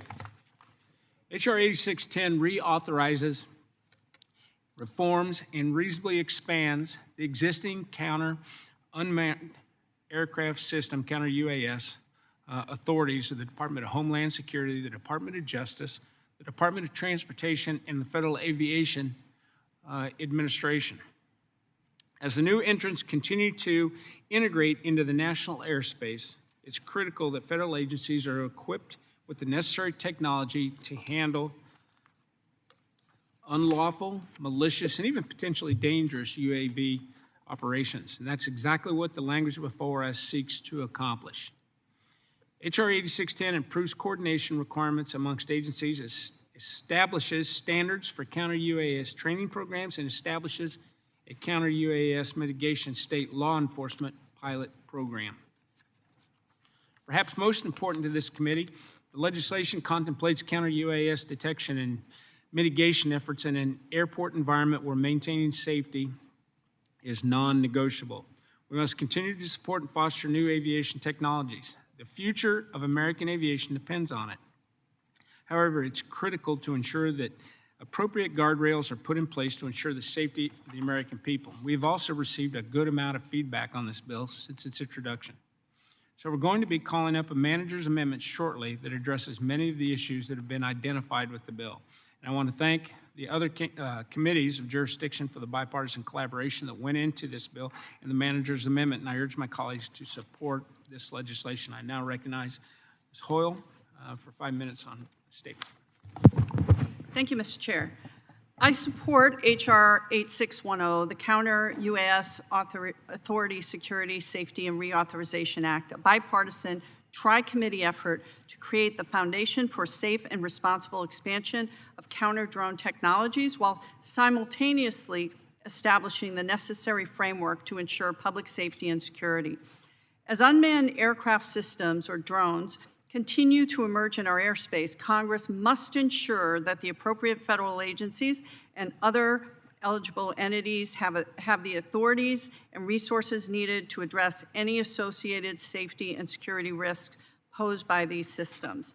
For nearly 2 years, our committee, along with the House Homeland Security and Judiciary Committees, have worked to develop this measured approach to foster the scalable integration of counter-UAS detection and mitigation technologies and ensure the safety of the flying public and the people on the ground. Consideration of this bill comes at a critical time, as current counter-UAS authorities for the Department of Homeland Security, DHS, and Department of Justice, DOJ, which were extended under 2024 FAA reauthorization, are set to expire on October 1st, 2024. H.R. 8610 aims to strike the right balance between the considerable aviation safety, national security, privacy, and civil liberties issues related to counter-UAS activities. It also addresses and improves upon several of the administration's recommendations as outlined by the FAA's own UAS detection and mitigation systems, aviation rulemaking committees, ARC, and in its final report issued earlier this year. Notably, the bill extends DHS's and DOJ's counter-UAS authorities and grants new authorities to the FAA through October 1st, 2028. Establishes an FAA office to better manage the agency's counter-UAS efforts and improve coordination of oversight with other federal agencies. Directs DHS, DOJ, and FAA to establish standards for counter-UAS system training programs, operator qualifications, and minimum performance requirements to ensure these technologies are safely deployed. Creates a process by which state, local, tribal, or territorial law enforcement agencies, in partnership with approved owners and operator of covered sites such as critical infrastructure, can seek authorization from federal agencies to deploy UAS detection capabilities. Establishes a counter-UAS mitigation pilot program authorizing the operation of approved systems to disable, disrupt, or seize control of drones over a limited number of covered sites, and sets up the necessary framework to protect large, medium, and cargo airports across the country from persistent drone disruptions, among other key reforms. This bipartisan tri-committee agreement paves the way for a responsible and sustainable expansion of counter-UAS authorities to address the evolving demand of the national airspace system. Furthermore, favorably approving H.R. 8610 today will allow the committee to begin substantive discussions with the Senate to develop a bipartisan, bicameral, counter-UAS reauthorization bill. It should be noted that this is the only counter-UAS bill in Congress that has bipartisan support and support among all the different committees of jurisdiction. My thanks to Chairman Sam Graves, Homeland Security Chairman Green, and Ranking Member Thompson, and Judiciary Committee Ranking Member Nadler and their respective staff for the hard work on this bill. I encourage everyone to support H.R. 8610, and I look forward to working together to prevent these critical safety authorities from lapsing. I yield back. Mr. Graves. Thank you, Mr. Chairman. Mr. Chairman, as Aviation Subcommittee Chair, I want to thank all the parties involved. This has been incredibly complex with crossing over different committees of jurisdiction, as Ms. Hoyle noted, the Judiciary Committee, the Homeland Security Committee, and of course this committee, the most important one. Mr. Chairman, let's just briefly kind of lay out what's going on. You've got this proliferation of drones on the recreational side and on the actual business or government side. For example, drones are used to inspect pipelines, inspect bridges. They're used to inspect facilities, looking for leaks, detecting vulnerabilities. We use them in the aftermath of hurricanes to go do reconnaissance in areas that are inaccessible or otherwise unsafe. Their utility is extraordinary. And on the recreational side, we've seen this surge in the recreational use of drones. My son used to have one. Maybe he still does. In any case, it's been just this huge surge. Let me give you an example. In 2016, there were 20,000 drone pilots that were registered with the FAA. 20,000 in 2016. Today, there's over 400,000. So I'll say that again. 2016, 40,000. Today, over 200,000 registered pilots with the FAA that are drones. And of course, that's expected to increase. Think about for just a minute adding hundreds of thousands of new aircraft into our national airspace system, the complexity it provides in regard to airline pilots, in regard to GA pilots, in regard to helicopters and other types of aircraft. On the recreational side, today there's around 390,000 recreational drones that are registered with the FAA. That number is expected in the near future to cross over 500,000 recreational drones. We have seen, whether it was in the AFC Championship game in Baltimore, whether it was the airport in the UK, whether it is at our facilities in Louisiana, a state that has one of the largest chemical industries in the nation. We have seen drone threats all across our district, across our state, our nation, and of course the world. With this proliferation of this amazing technology with benefits on both the recreational and on the business and government sectors, you also have increasing threat. And so that's what this legislation's about. In the FAA reauthorization bill that we did a few months ago, we extended the counter-UAS authority, but this bill goes even farther. It provides more authority, better coordination, better solutions for counter-UAS technologies. And let me say it again.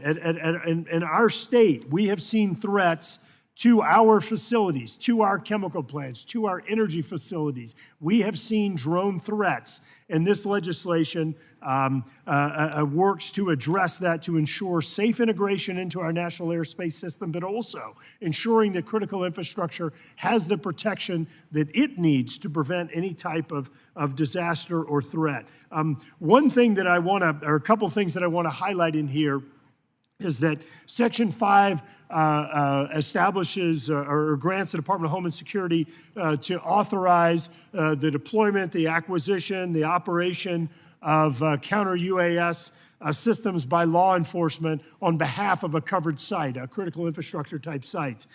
This is going to put advanced detection systems in the hands of law enforcement and others to ensure that critical infrastructure can be safely operated across the country. And this is a significant step forward in preventing a disaster, in protecting facilities from errant drones or anybody with bad intentions. Secondly, Section 6 of this legislation stands up a counter-UAS mitigation pilot program where certain law enforcement, state law enforcement agencies can operate counter-UAS mitigation systems on behalf of covered entities, making sure that these facilities, again, are protected. So really important authorities that are in here that build upon what this committee did in the FAA reauthorization bill. I want to thank bipartisan cooperation, the Homeland Security Committee, the Judiciary Committee, and of course, in this committee, Congressman Cohen, Congressman Larson, and Congressman Sam Graves.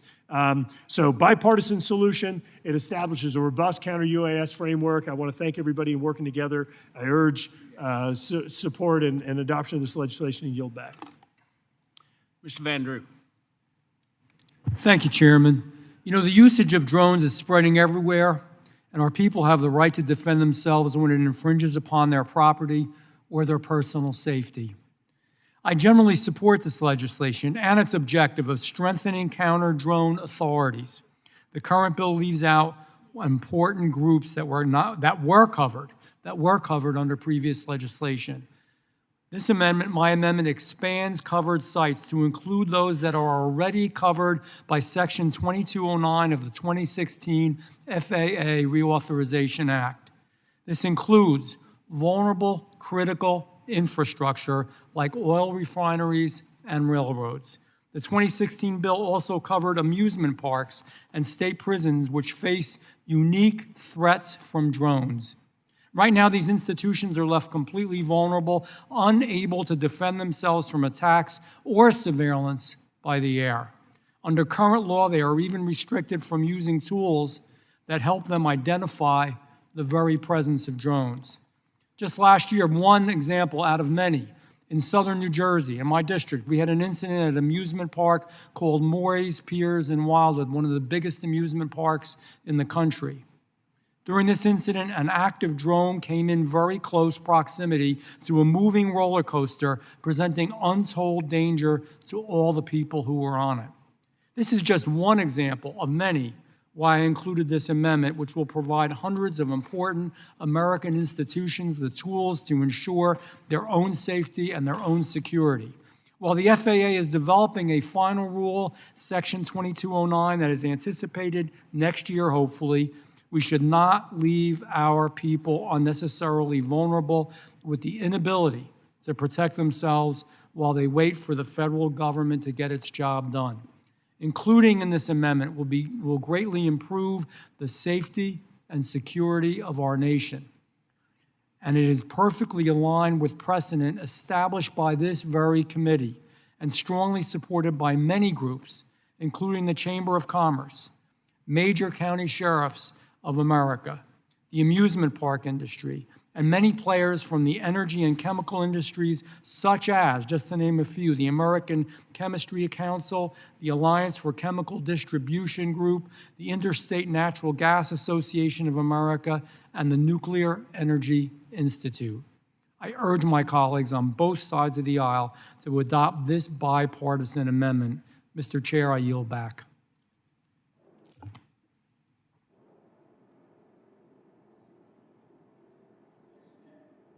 I'd ask unanimous consent to consider the following amendments en bloc. The Manager's Amendment to H.R. 8610, the Van Drew Amendment, number 159, Revision 2, and without objection, that is so ordered. The clerk, please designate the amendments en bloc. An en bloc amendment to H.R. 8610 offered by Mr. Graves of Missouri, including a manager's amendment offered by Mr. Graves of Missouri, and amendment number 159, Revision 2, offered by Mr. Van Drew of New Jersey. I now recognize myself for 5 minutes to speak on the manager's amendment. I'm happy to offer this manager's amendment to strengthen the underlying bill and to make various policy and technical corrections that have been agreed to by the Homeland Security Committee, the Judiciary Committee, and who also share jurisdiction over this bill and issue. The changes contained in this manager's amendment are designed to incorporate member and stakeholder feedback that the committee has received since the legislation was introduced on June 4th. Most importantly, this amendment expands the size and scope of the counter-UAS law Enforcement Mitigation Pilot Program. The program will now start off with 5 state and local law enforcement agencies able to operate counter UAS mitigation equipment at 4 sites each. The program can then be expanded after 18 months to include an additional 10 law enforcement agencies, also at 4 sites apiece. While we want to ensure that the pilot program does not jeopardize aviation or public safety, it's clear that the initial pilot program was not adequate enough to properly assess these new authorities. This amendment also extends the bill's authorities through fiscal year 2029 and ensures the existing state and local law enforcement counter-UAS activities that do not require Title 18 relief are not disrupted, and tightens the timeline for the development of minimum performance standards for counter-UAS systems. As I mentioned, the contents of this agreement have been agreed to by all the committees of jurisdiction, and I'm grateful for their partnership on this issue. Additionally, Mr. Van Drew's amendment would amend the definition of a covered site under the bill to explicitly include critical infrastructure facilities, oil refineries, amusement parks, and state prisons. I want to thank him for his amendment and support its adoption. So with that, thank you. I would yield back. And are there any other further speakers? Mr. Larson. Thank you, Chair. Support the manager's amendment to H.R. 8610. It's a bipartisan tri-committee agreement that addresses the various issues that key stakeholders brought to us, ranging from law enforcement to drone industry, national sports leagues, the airports, the Air Traffic Controllers Union, and several others. The amendment also addresses and improves upon administration recommendations on the expansion of counter-UAS authorities. Notably, this amendment strengthens and further expands the underlying counter-UAS mitigation pilot program to include up to 15 total state or covered local law enforcement agencies, and triples the total number of covered sites under the program from 20 to 60. Extends the counter-UAS authorizations through fiscal year 29, corrects references to the air traffic controllers throughout the bill, and clarifies their important coordination role in counter-UAS activities, permits airport operators that previously acquired or operated approved counter-UAS systems prior to the enactment of this bill to continue to do so if certain conditions are met, and tightens the timeline for the FAA to develop minimum performance standards for counter-UAS systems, among other necessary changes. So my thanks go to Chairman Sam Graves, the leadership of the Homeland Security and Judiciary Committees, and their staffs, and our staff as well, for their diligent work on this agreement. This amendment strengthens the bill, ensures the safety and security of our national airspace system. So I encourage our members to support the manager's amendment and yield back. Are there any other speakers on this amendment? Seeing none, are there any amendments to the amendment? Seeing none, the question is on the amendment. All those in favor signify by saying aye. Aye. All opposed signify by saying nay. The ayes have it, and the amendment is agreed to.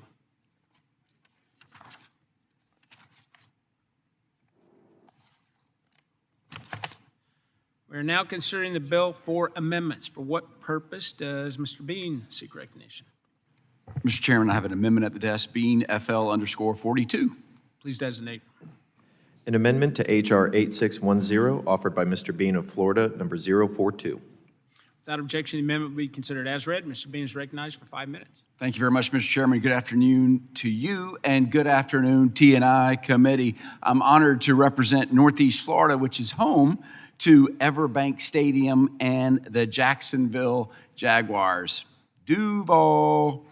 For many years, the NFL and a broad coalition of stakeholders, law enforcement, and critical infrastructure owners have urged Congress to build on the Preventing Emerging Threats Act, which initially established counter-drone authorities for the Departments of Homeland Security and Justice, and to adopt legislation that more effectively addresses the growing threat of unauthorized drones at stadiums, events, and facilities. You've already heard Garrett Graves talked about the number of operators that has just skyrocketed from 20,000 to 400,000. And since enactment in 2018, the risk posed by the malicious use of drones has increased dramatically as well. In fact, during the 2023 season alone, the NFL detected over 2,800 drones that were illegally operating in temporary flight restriction areas during game days. This illegal activity poses an immense threat to the public. Unfortunately, our pilot program, as originally proposed in this bill, is extraordinarily limited. I know we do something, but many think that we don't do enough. It's extraordinarily limited. It only covers 5 sites that it only could be increased to 20. There are over 210 temporary flight restriction protected stadiums and racetracks and over 10,000 other critical infrastructure sites in the United States. By comparison, the current version of the Peters-Johnson counter-UAS amendment to the Senate NDAA authorizes 30 jurisdictions of state or local law enforcement agencies to protect multiple events and sites as needed in each jurisdiction. I am grateful to you, Mr. Chairman, and the committee for working with my office and to expand the number of protected sites. We got a problem. These drones can be used maliciously, and who knows the dangers that they can be concocted up with. So we need to expand. We're working with you. A broad number of pilot programs would protect more fans and allow a more robust sample size when determining when and how the number of agencies moving forward.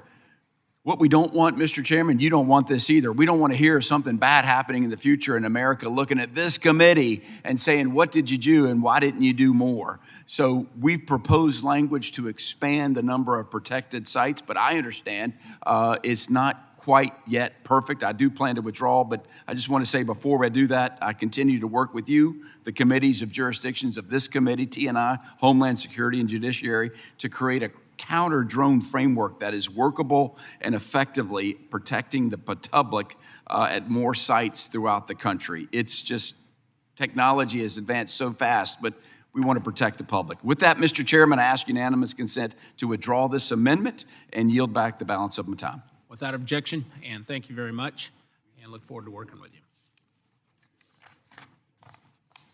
We're now considering the bill for amendments. For what purposes, Mr. Williams? Seek recognition. Mr. Chairman, I have an amendment of the desk. Clerk designate. Will NY 064. An amendment to H.R. 8610, offered by Mr. Williams of New York, number 064. Without objection, the amendment will be considered as read. Mr. Williams, recognized for 5 minutes. Thank you, Mr. Chairman. H.R. 8610 is a bill to allow drone operations and drone enforcement around covered sites, something I strongly support. However, I've been working with local law enforcement and at the request of our local Syracuse Airport management is where the genesis of this amendment comes from. I've consulted with leadership, the senior leadership of the FAA, as well as the Department of Homeland Security, and I'm asking that this bill be expanded not only to protect covered sites, but also to protect the flying public and to pilot the coordination between local law enforcement and local airports. Today, airports face the enormous challenge of enforcing basically a no-fly zone of drone or UAS activity directly above the airport grounds. And yet, airports have no enforcement capability or means of coordinating with local law enforcement to follow and apprehend the operators of these dangerous intrusions into airport airspace. And so they have the responsibility, but they have no capability to keep the flying public safe. At the same time, local law enforcement are using more drone devices than ever to respond to incidents. This supports officers responding to calls that provide critical support to those officers, provides situational awareness to keep law enforcement personnel safe and prepared as they do this very dangerous job. However, when law enforcement agencies operate up to and close to the boundaries of our airports, they often have to call off their UAS surveillance and support activities. And this puts law enforcement at risk. They're unable to use drones to pursue suspects near airports because of the there is no means of coordination between the airport operations and local law enforcement. So because no mechanism exists to allow for this critical and common sense coordination, I've worked extensively with airport and law enforcement authorities. As I mentioned, I've engaged with leadership at the FAA and the Department of Homeland Security to cooperate in solving these two problems. And let me just articulate those problems. Number one, protecting airspace above our airports from illegal drone activity by coordinating with local law enforcement. Problem number one. Number two, supporting law enforcement's urgent needs to use drones in fulfilling their duties up to and near the boundaries of our airports. And this requires coordination that this bill would provide, but my amendment would expand it to airports. Mr. Chairman, I urge my colleagues on both sides of the aisle to support this urgent and critical amendment to protect the flying public and to support law enforcement activities. There's no one else to comment. I will yield back the remainder of my time, Mr. Chairman. Mr. Larson. Thank you, Mr. Chair, and thank the gentleman from New York, representative from New York. But I'm going to oppose the Amendment 64, which would strike the counter-U.S. mitigation pilot program established in the bill already and replace it with an alternative proposal which would deem problematic. From a process perspective, this amendment undermines a thoroughly negotiated agreement in a bipartisan manager's amendment with the House Judiciary Committee and the Homeland Security Committees, both of them, so all three committees working together to try to get a bill that we can all work with, who also have jurisdiction over counter-U.S. authorities, I might note. From a policy perspective, it establishes a process that expands counter-U.S. mitigation authorities under the pilot program. Establishes a process that's insufficient and difficult to manage. For instance, the amendment provides an overly broad expansion of mitigation authorities without a necessary limitation on the number of sites where mitigation systems can be deployed. It's critical to minimizing disruptions to our national airspace, which is why we have jurisdiction in this committee on this particular issue, because of the potential of disruption to the national airspace. Further, the amendment lacks the kind of coordination, compliance, and accountability requirements for eligible entities to ensure safety and federal oversight of mitigation activities. Again, a reason why we have jurisdiction in part over this. These requirements are included in the underlying bill and the manager's amendment, and so they are included. So given the risk posed by counter-U.S. mitigation systems to the airspace generally, as well as people and critical infrastructure at the ground, that's the reason why it's taken a while to get to the point where we are today with the manager's amendment, because it has taken coordination between the three committees to get to a place on the bill with stakeholders to ensure that we have a pilot program that we are all comfortable with across the three committees of jurisdiction.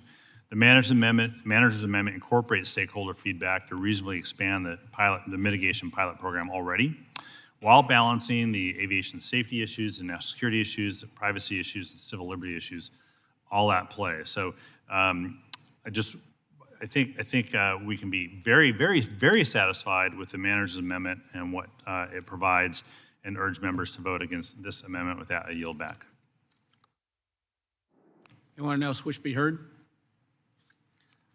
I yield myself 5 minutes to speak on the amendment. Unfortunately, I'm going to have to oppose the amendment, and I do thank the gentleman for your passion and your leadership on this issue and on counter-UAS overall. And you do raise some good points.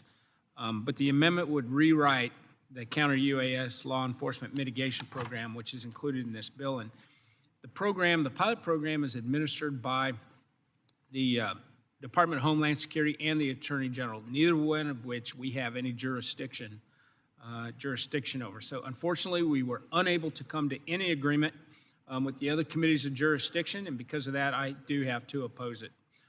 So with that, I yield back. Are there any other individuals wanting to speak on the amendment? Seeing none, are there any amendments to the amendment? Mr. Williams. Excuse me, Mr. Chairman, I have an amendment. Sorry. way out of sort, out of order.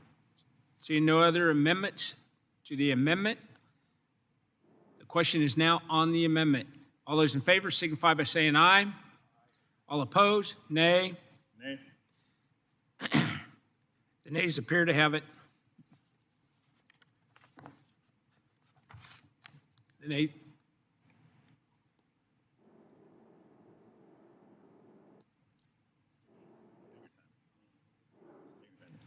Mr. Chairman, respectfully, I will withdraw amendment Will NY _64.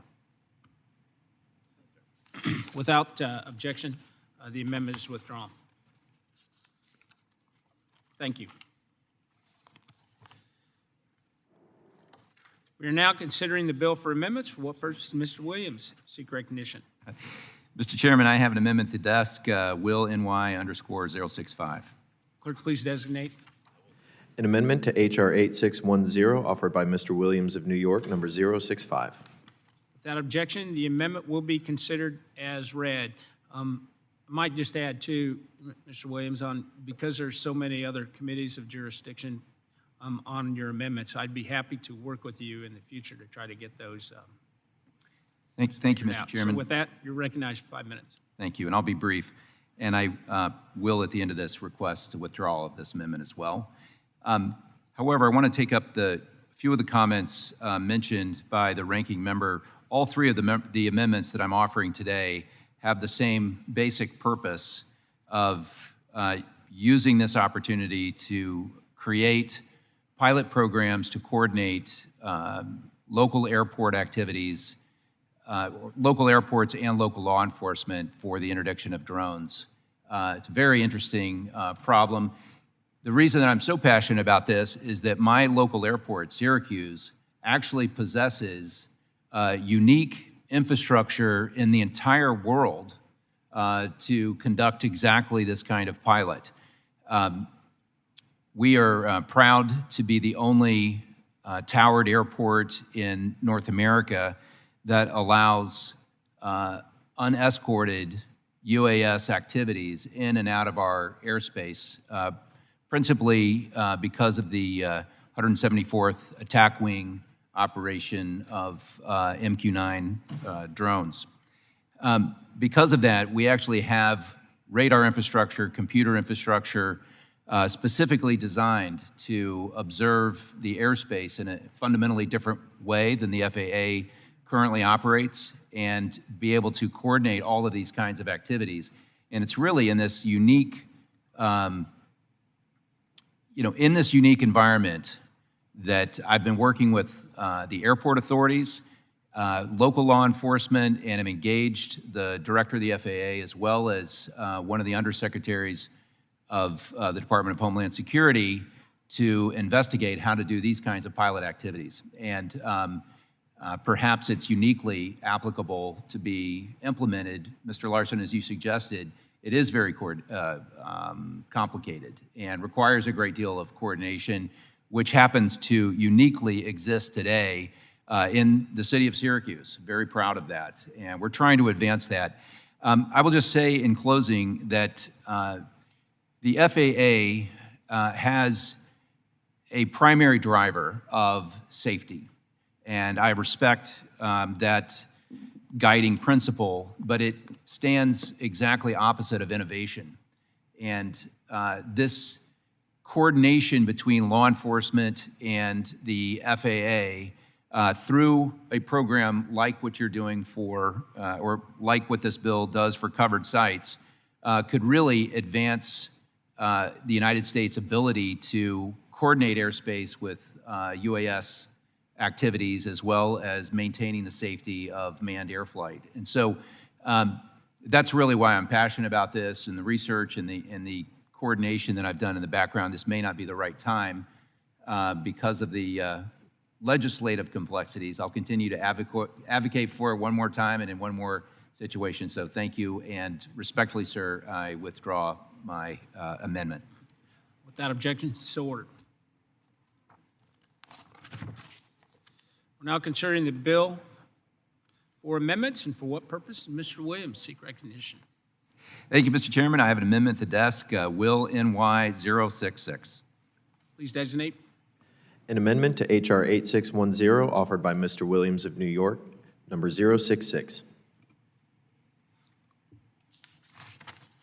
Without objection, the amendment be considered as read. Mr. Williams, you're recognized for 5 minutes.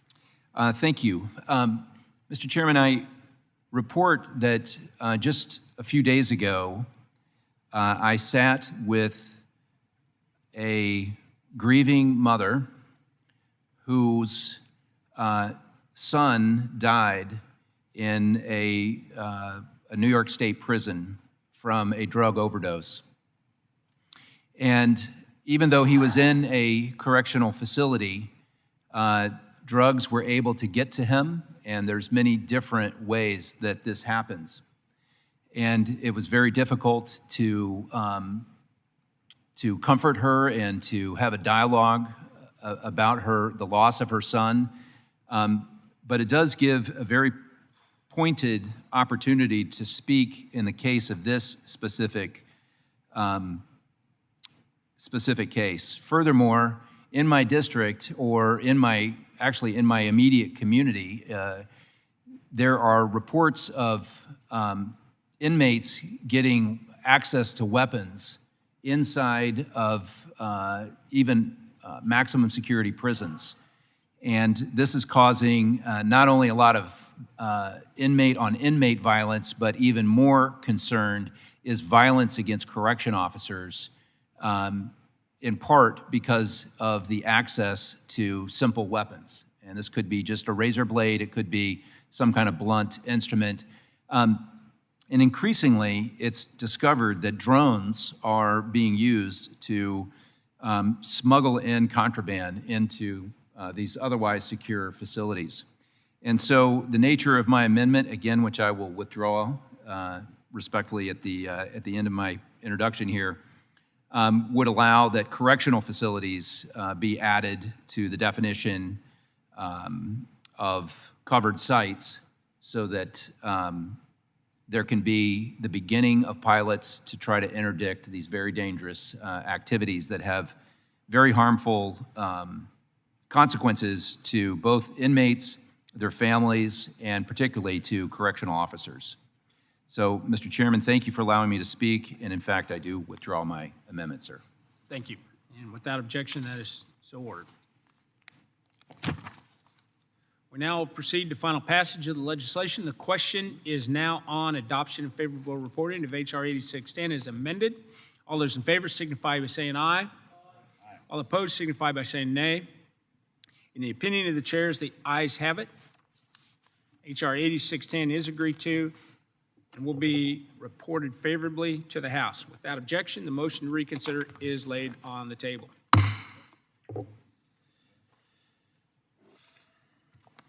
Our next item for consideration is H.R. 6435, the Making Aid for Local Disaster Equal Now Act, or Malden Act. I'd ask unanimous consent to discharge the Subcommittee on Economic Development, Public Buildings, and Emergency Management from further consideration of H.R. 6435. And without objection, that is so ordered. I now call up the bill for consideration, and without objection, the first reading of the bill is dispensed with.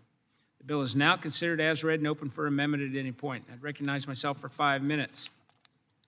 As many of the members here know, myself included, rural communities often don't have access to disaster recovery assistance that they desperately need. The Malden Act is named after a town that was destroyed in 2020 by the Babb Road fire in Representative Kathy McMorris Rogers' district.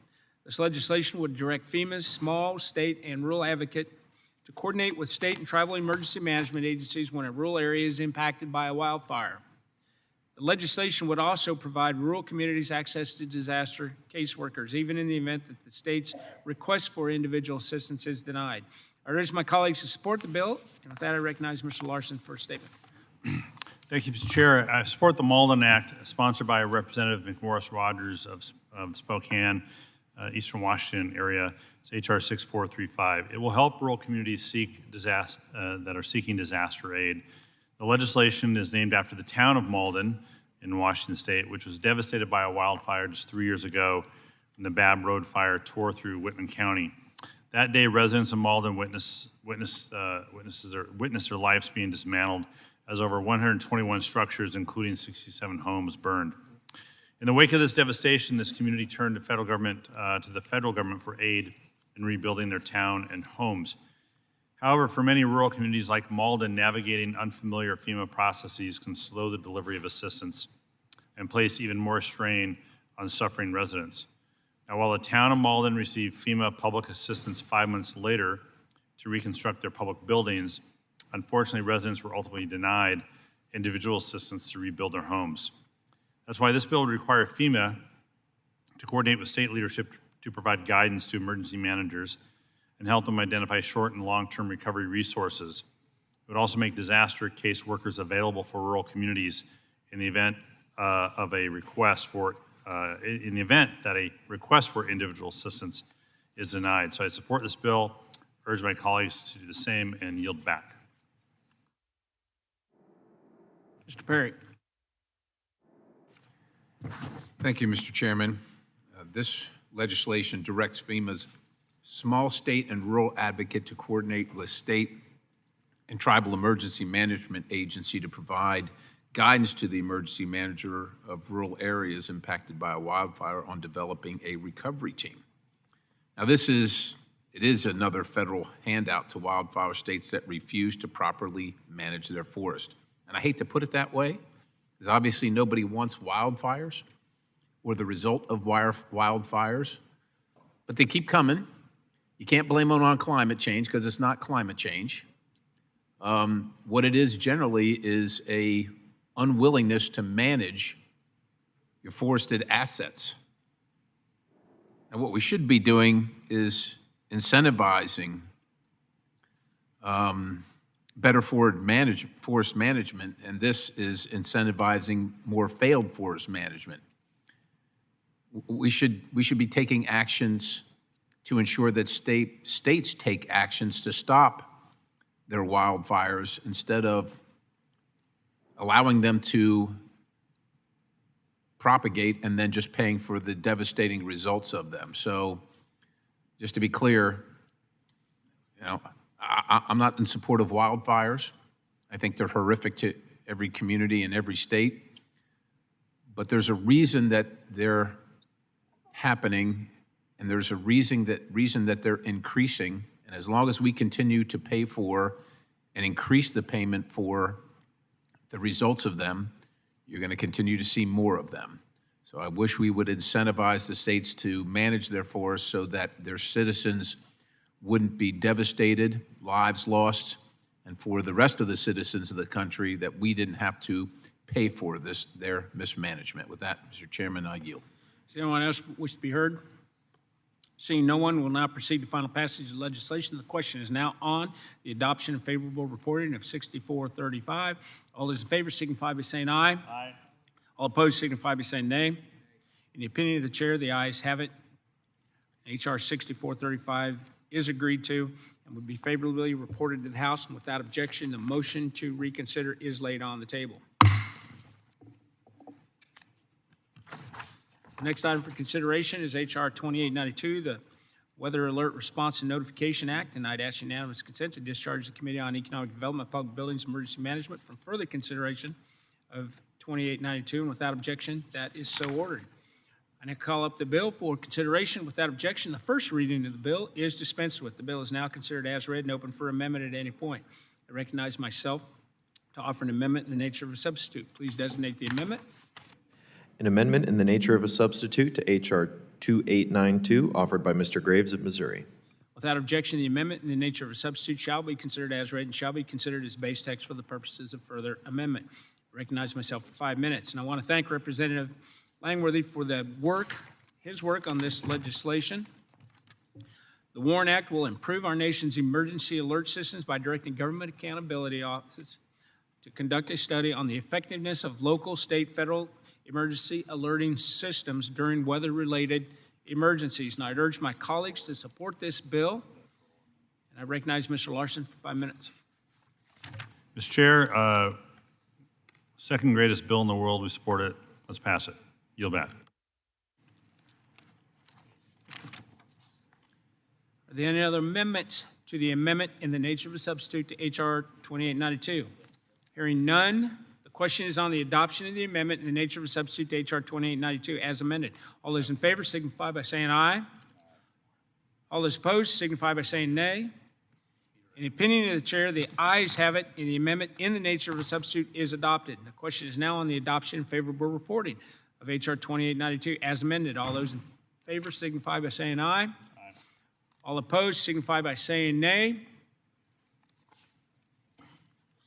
In the opinion of the chair, the ayes have it, and H.R. 2892 as amended is agreed to and favorably reported to the House. Without objection, the motion to reconsider is laid on the table.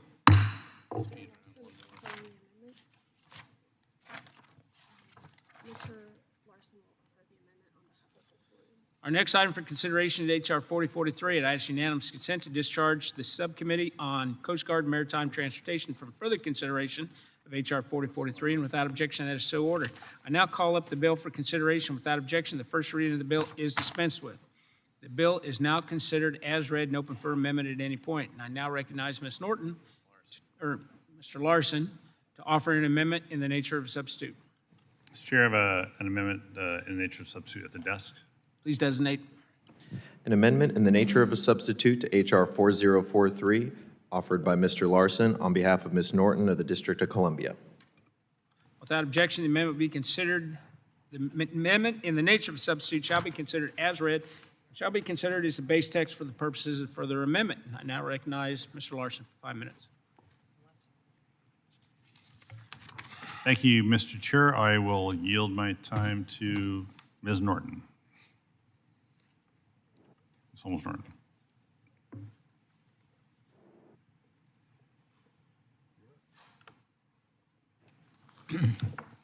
I thank Chairman Graves and Ranking Member Larson for marking up this bill. This bill would make the District of Columbia and the territories expressly eligible for wastewater infrastructure and trash-free water grants established by Section 302 of the Save Our Seas 2.0 Act. These grants respectively fund the construction of improvements to reduce and remove plastic waste and post-consumer materials from wastewater, and support projects to reduce the quantity of solid waste in bodies of water. The Save Our Seas 2.0 Act makes local governments expressly eligible for these two grants, but it does not make DC and the territories expressly eligible for them, even though DC and the territories, like local governments, conduct the activities contemplated by these grants. In 2022, the Environmental Protection Agency held that DC was not a local government for purposes of the post-consumer materials management infrastructure grants established by Section 302 of the Save Our Seas Act 2.0. I am concerned that the EPA will hold that DC and the territories are not local governments for purposes of the wastewater infrastructure and trash-free water grants established by Section 302 of the Save Our Seas Act 2.0. This bill would ensure that DC and the territories are expressly eligible for the wastewater infrastructure and trace water grants. I urge the committee to pass this bill. Mr. Perry. Thank you, Mr. Chairman.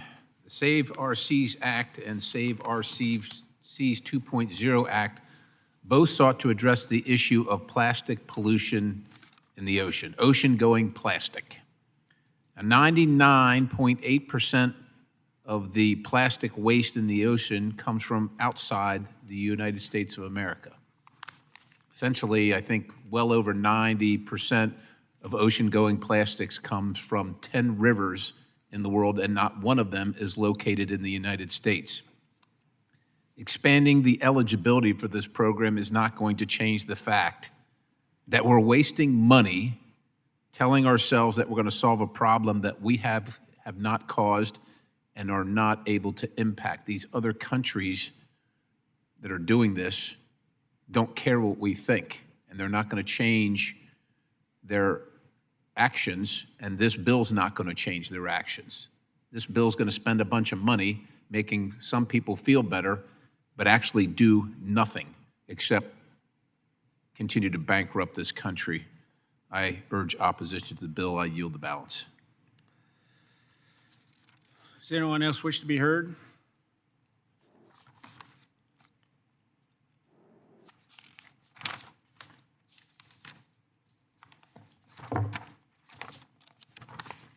Are there any other amendments to the amendment in the nature of a substitute to H.R. 4043? Hearing none, the question is on the adoption of the amendment in the nature of a substitute to H.R. 4043. All those in favor signify by saying aye. Aye. All opposed signify by saying nay. In the opinion of the chair, the ayes have it, and the amendment in the nature of a substitute is adopted. The question is now on adoption and favorable reporting of H.R. 4043 as amended. All those in favor signify by saying aye. Aye. All opposed signify by saying nay. In the opinion of the chair, the ayes have it, and 4043, as amended, is agreed to in order favorably reported to the House. Without objection, the motion to reconsider is laid on the table.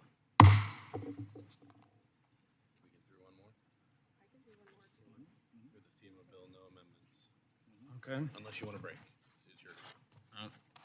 We're gonna, all right, I want to, we have votes coming up, so make sure that the members get here. We're not going to dally much. We're gonna go right into it just as soon as we, this last one? As soon as we get through this, this bill. So get to the committee, so we can commence with the voting. Our next item for consideration is H.R. 9037, the Federal Emergency Mobilization Accountability Workforce Planning Act. I'd ask unanimous consent to discharge the Subcommittee on Economic Development, Public Buildings, Emergency Management from further consideration to H.R. 9037. Without objection, that is ordered. I now call up the bill for consideration. Without objection, the first reading of the bill is dispensed with. The bill is now considered as read and open for amendment at any point. I recognize myself for 5 minutes. In recent years, FEMA has faced significant challenges with staffing shortages, and those challenges were outlined in a report published by the GAO last year and found that FEMA had a 35% staffing shortage in its disaster workforce. The FEMA Workforce Planning Act would help address these longstanding challenges by directing the FEMA administrator to develop and submit to Congress a human capital operating plan. The plan will examine existing staffing shortages and provide specific recommendations on how FEMA plans to close the skills gap in mission-critical occupations. I urge my colleagues to support the bill and recognize Mr. Larson for a statement. Mr. Chair, if you don't mind, I'll yield to Mr. Carter my 5 minutes. His comments on it.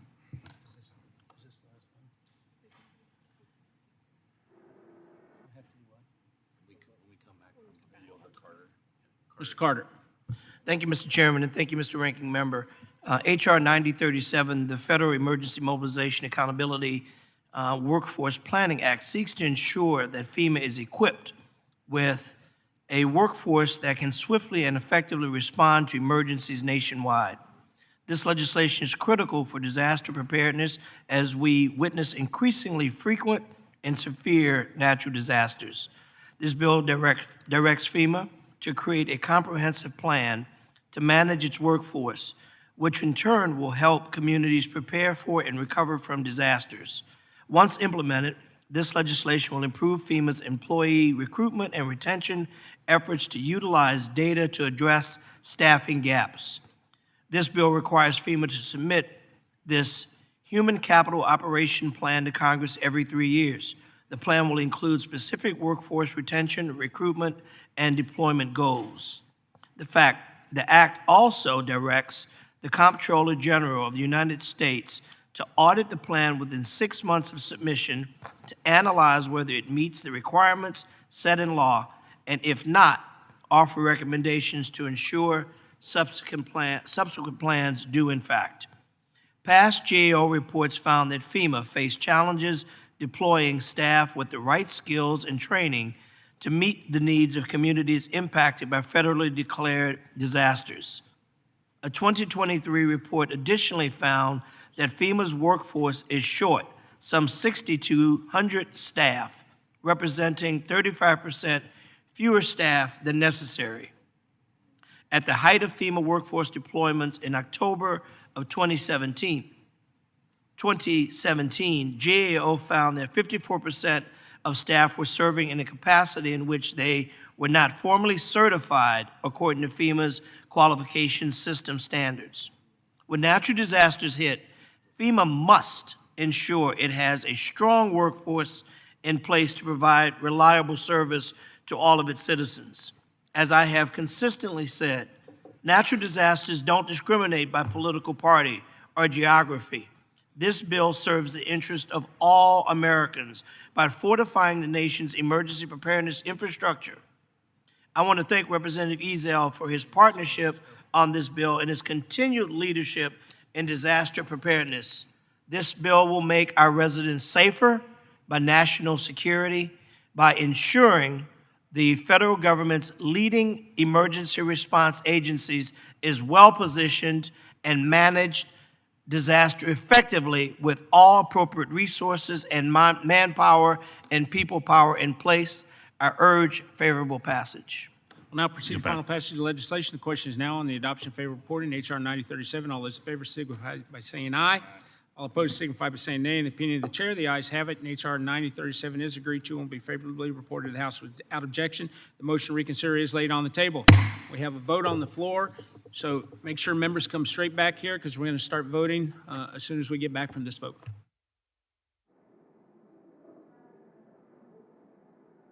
Committee stands in recess.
Call the committee back to order. We have one quick bill to do. Our next item for consideration is H.R. 8616, the Ensuring Quality Investments and Preparedness Act of 2024. I'd ask unanimous consent to discharge the Subcommittee on Economic Development, Public Buildings, and Emergency Management from further consideration on H.R. 8616. Without objection, that is so ordered. I now call up the bill for consideration. Without objection, the first reading of the bill is dispensed with. The bill is now considered as read and open for amendment at any point. I recognize myself for 5 minutes for a statement on the bill. The EQIP Act establishes a deductible that would need to be met by states on disaster assistance-related public infrastructure. And I want to thank Subcommittee Chairman Perry for his work on this bill. And with the addition of the amendment that I will be offering on behalf of Mr. Nels, this legislation implements an incentive for states to proactively prepare for disasters that may strike. With that, I now recognize Mr. Larson for 5 minutes.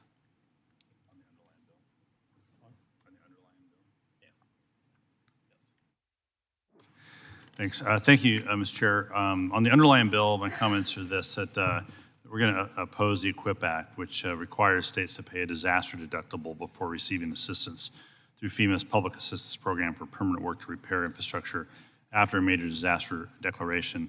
The deductible would then be used to offset the cost of FEMA assistance. Now, the cost of responding to major disasters is in fact increasing, but it's not because the states don't have the skin in the game. They do. States are already required to pay 25% of total disaster costs in order to receive FEMA aid. The reason we're paying more for disasters is because more disasters are a result of a rapidly warming climate. If we want to actually address these costs, we should continue the work of the Inflation Reduction Act and the bipartisan infrastructure law and focus our efforts on meaningful investments in climate resilience, mitigation, and reductions in greenhouse gas emissions. Instead, the bill needlessly places an even greater financial burden on states and local governments already suffering. It's why the National Emergency Managers Association and other stakeholder groups representing local emergency managers oppose the bill. So I oppose the bill and urge my colleagues to do the same. With that, I yield back. Mr. Perry. Thank you, Mr. Chairman. The EQIP Act requires us to establish a disaster deductible for each state to offset a portion of the federal assistance provided in response to a major disaster. Now, the bill will amend the Robert T. Stafford Disaster Relief and Emergency Assistance Act to require each state to pay 3 times its population or the amount of federal financial assistance provided, whichever number is higher, to ensure that taxpayer is not fully on the hook for the disaster relief. Major disaster states must have skin in the game in paying for disaster relief, and that's the intent of this legislation. The EQIP Act of 2024 also advances the goal of ensuring that federally funded projects produce real, tangible results without the waste that far too often follows government spending. This is not a new or partisan idea. In fact, the Obama-era FEMA had published an advance notice of proposed rulemaking introducing the disaster deductible concept. Additionally, the Brookings Institute has previously supported this very idea. This is about fiscal responsibility and ensuring that states are responsible for helping to provide disaster assistance to their citizen. My understanding is that your amendment now being offered to allow for spending on certain pre-disaster activities to be counted against the deductible as a buy-down, allowing for states that implement these activities to pay less for their deductible, which is indeed an increased incentive. This is an important compromise, and I hope it will help us move the bill forward. And with that, I urge support and yield the balance. Does anyone else wish to be heard? We are now considering the bill for amendments. I recognize myself to offer an amendment on behalf of Mr. Nels. Please designate. An amendment to H.R. 8616 offered by Mr. Graves of Missouri on behalf of Mr. Nels, designated as Nels 201.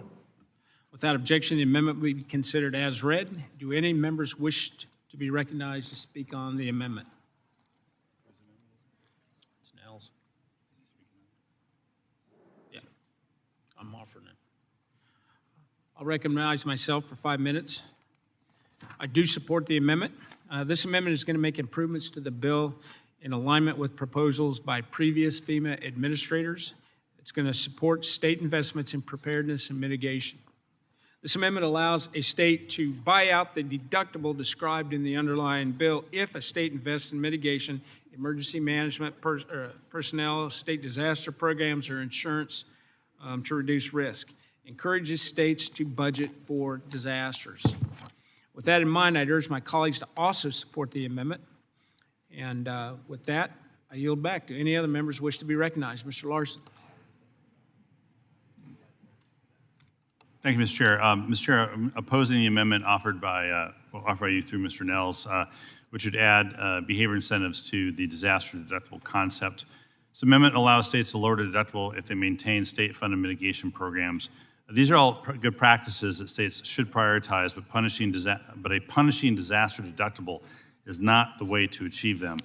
Mr. Chair, I would just note that in the interest of time, I've got 3.5 more pages, which I would like to submit for the record, as opposed to read them. Without but objection. I do ask people to oppose this amendment. Thank you.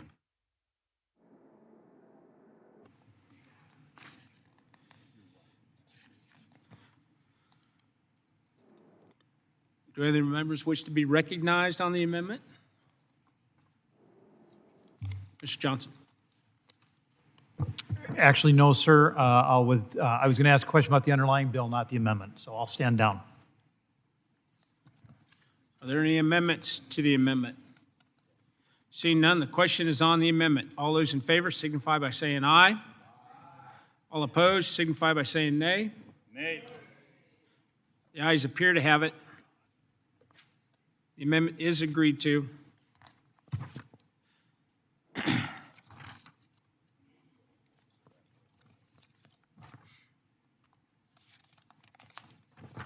All right, we'll now proceed to final passage of the legislation. The proposal is on the adoption and favorable reporting of H.R. 8616 as amended. All those in favor signify by saying aye. All opposed signify by saying nay. No. In the opinion of the chair, the ayes have it. Chair. A recorded vote has been requested. As previously announced pursuant to Committee Rule 6F, further proceedings on the question are postponed.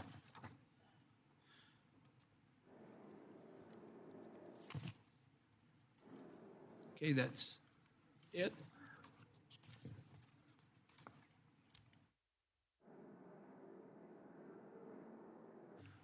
I'll wait 1 minute, and then we're going to vote. Mr. Chair, how many recorded votes will there be? 6. Thank you.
Right, the committee previously postponed proceedings on H.R. 3356 as amended, which was favorably adopted by a voice vote. Is a recorded vote still requested? Yes. A recorded vote is requested. Members will record their votes using the electronic voting system. The vote will be open for 3 minutes, and the chairman intends to vote aye. Ranking to vote no. Open the vote.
Close the vote. Close the vote. Close the vote.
I don't know, I thought it was bad enough we had to wait for Garrett Graves to show up, but.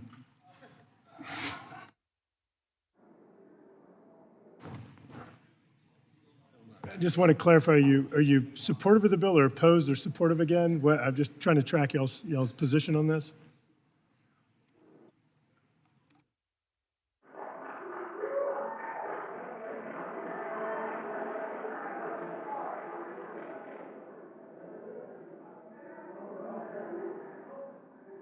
For the record, we weren't waiting for him, we were waiting for Low Alpha.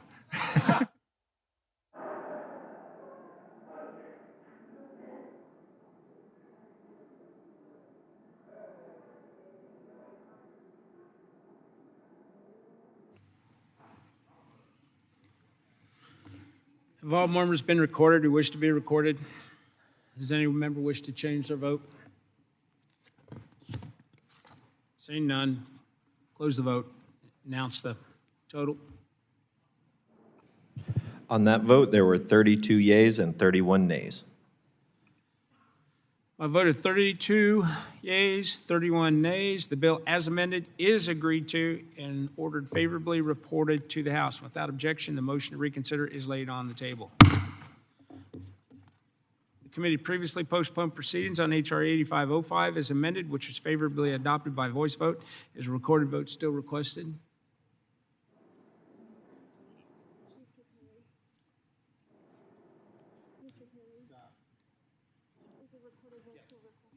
A recorded vote is requested. Members will record their votes using the electronic voting system. The vote will be open for 1 minute. Chairman intends to vote aye. Ranking votes aye. Open the vote.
Have all members been recorded who wish to be recorded? Does any member wish to change their vote?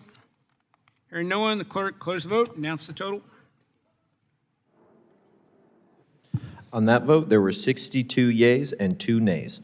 The bill, by a vote of 62 yeas, 2 nays, the bill as amended is agreed to and ordered favorably reported to the House. Without objection, the motion to reconsider is laid on the table.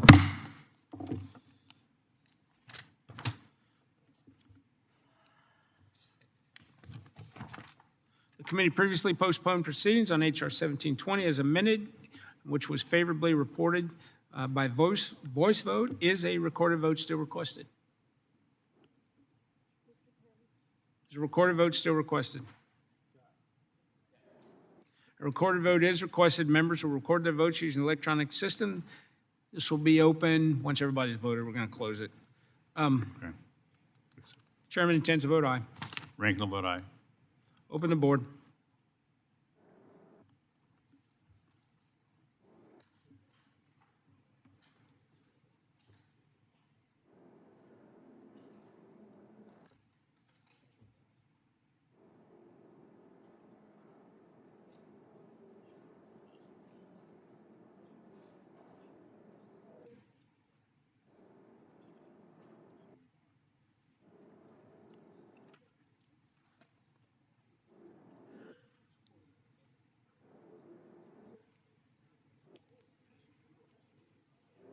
Has everyone voted that wishes to vote?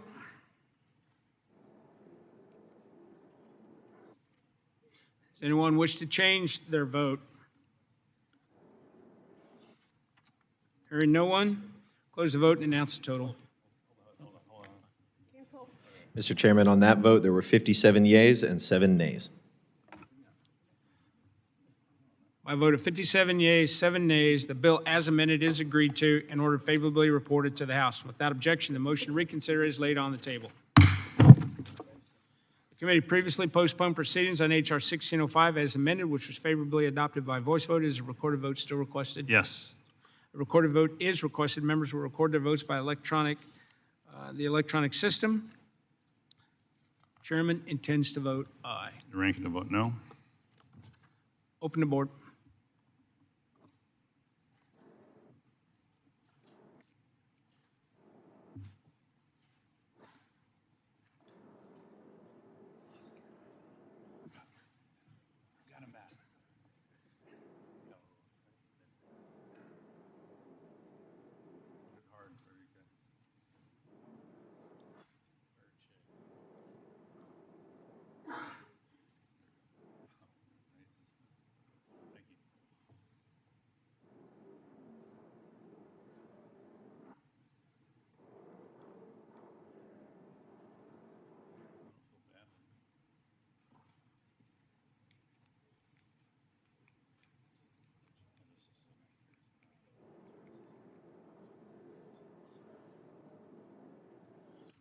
Have all members voted to wish to vote?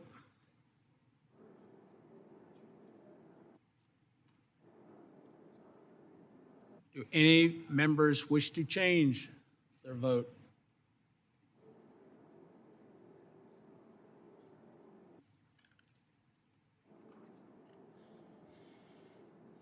Mr. Chairman, how am I recorded? Aye.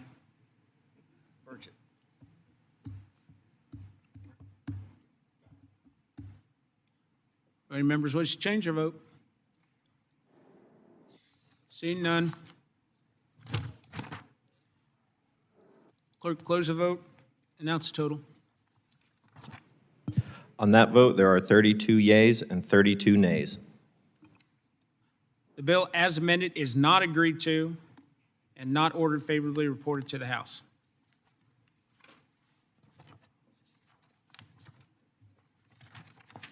The committee previously postponed proceedings on 9024 as amended, which was favorably adopted by voice vote. Is a recorded vote still requested?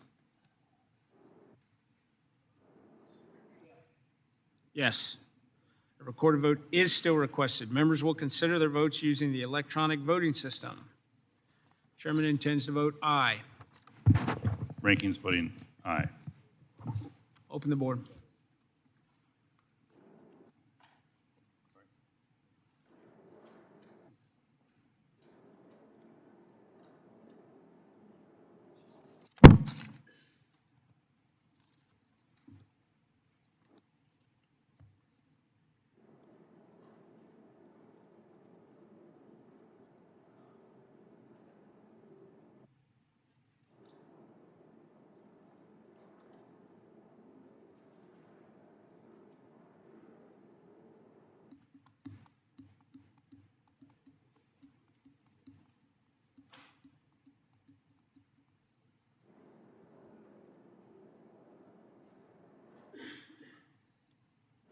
Have all members voted who wish to vote?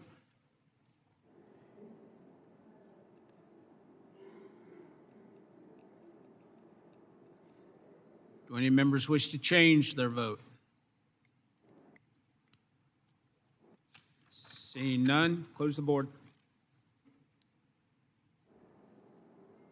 Announce the total. Mr. Chairman, on that vote, there are 44 yeas and 20 nays. A vote of 44 yeas, 20 nays. The bill as amended is agreed to and ordered favorably reported to the House. Without objection, the motion to reconsider is laid on the table. The committee previously postponed proceedings on H.R. 8616 as amended, which was favorably adopted by voice vote. Is a recorded vote still requested? Yes. A recorded vote is still requested. Members will record their votes using the electronic voting system. The vote will be open at my discretion. Chairman intends to vote aye. Ranking will vote no. Open the board.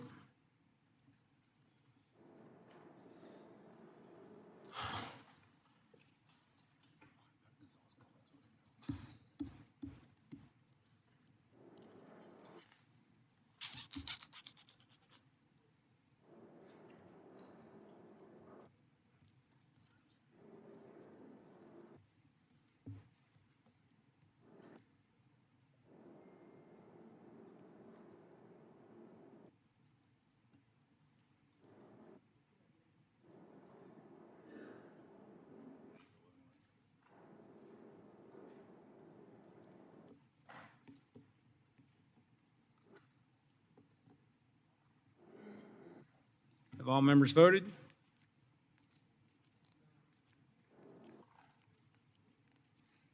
Do any members wish to change their vote?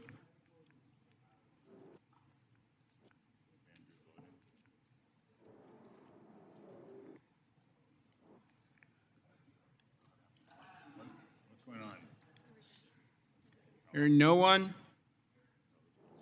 clerk, close the board. Mr. Chairman, on that vote, there are 33 yeas and 31 noes. I voted 33 yeas, 31 nays. The bill as amended is agreed to and ordered favorably reported to the House. Without objection, the motion to reconsider is laid on the table. Thank you all for participating in today's markup. I ask unanimous consent that each measure ordered reported today will be reported as a single amendment in the nature of a substitute, incorporating any amendments adopted, and without objection, that is so ordered. I'd ask unanimous consent that the staff be authorized to make all necessary technical, clarifying, and conforming changes to each of the measures ordered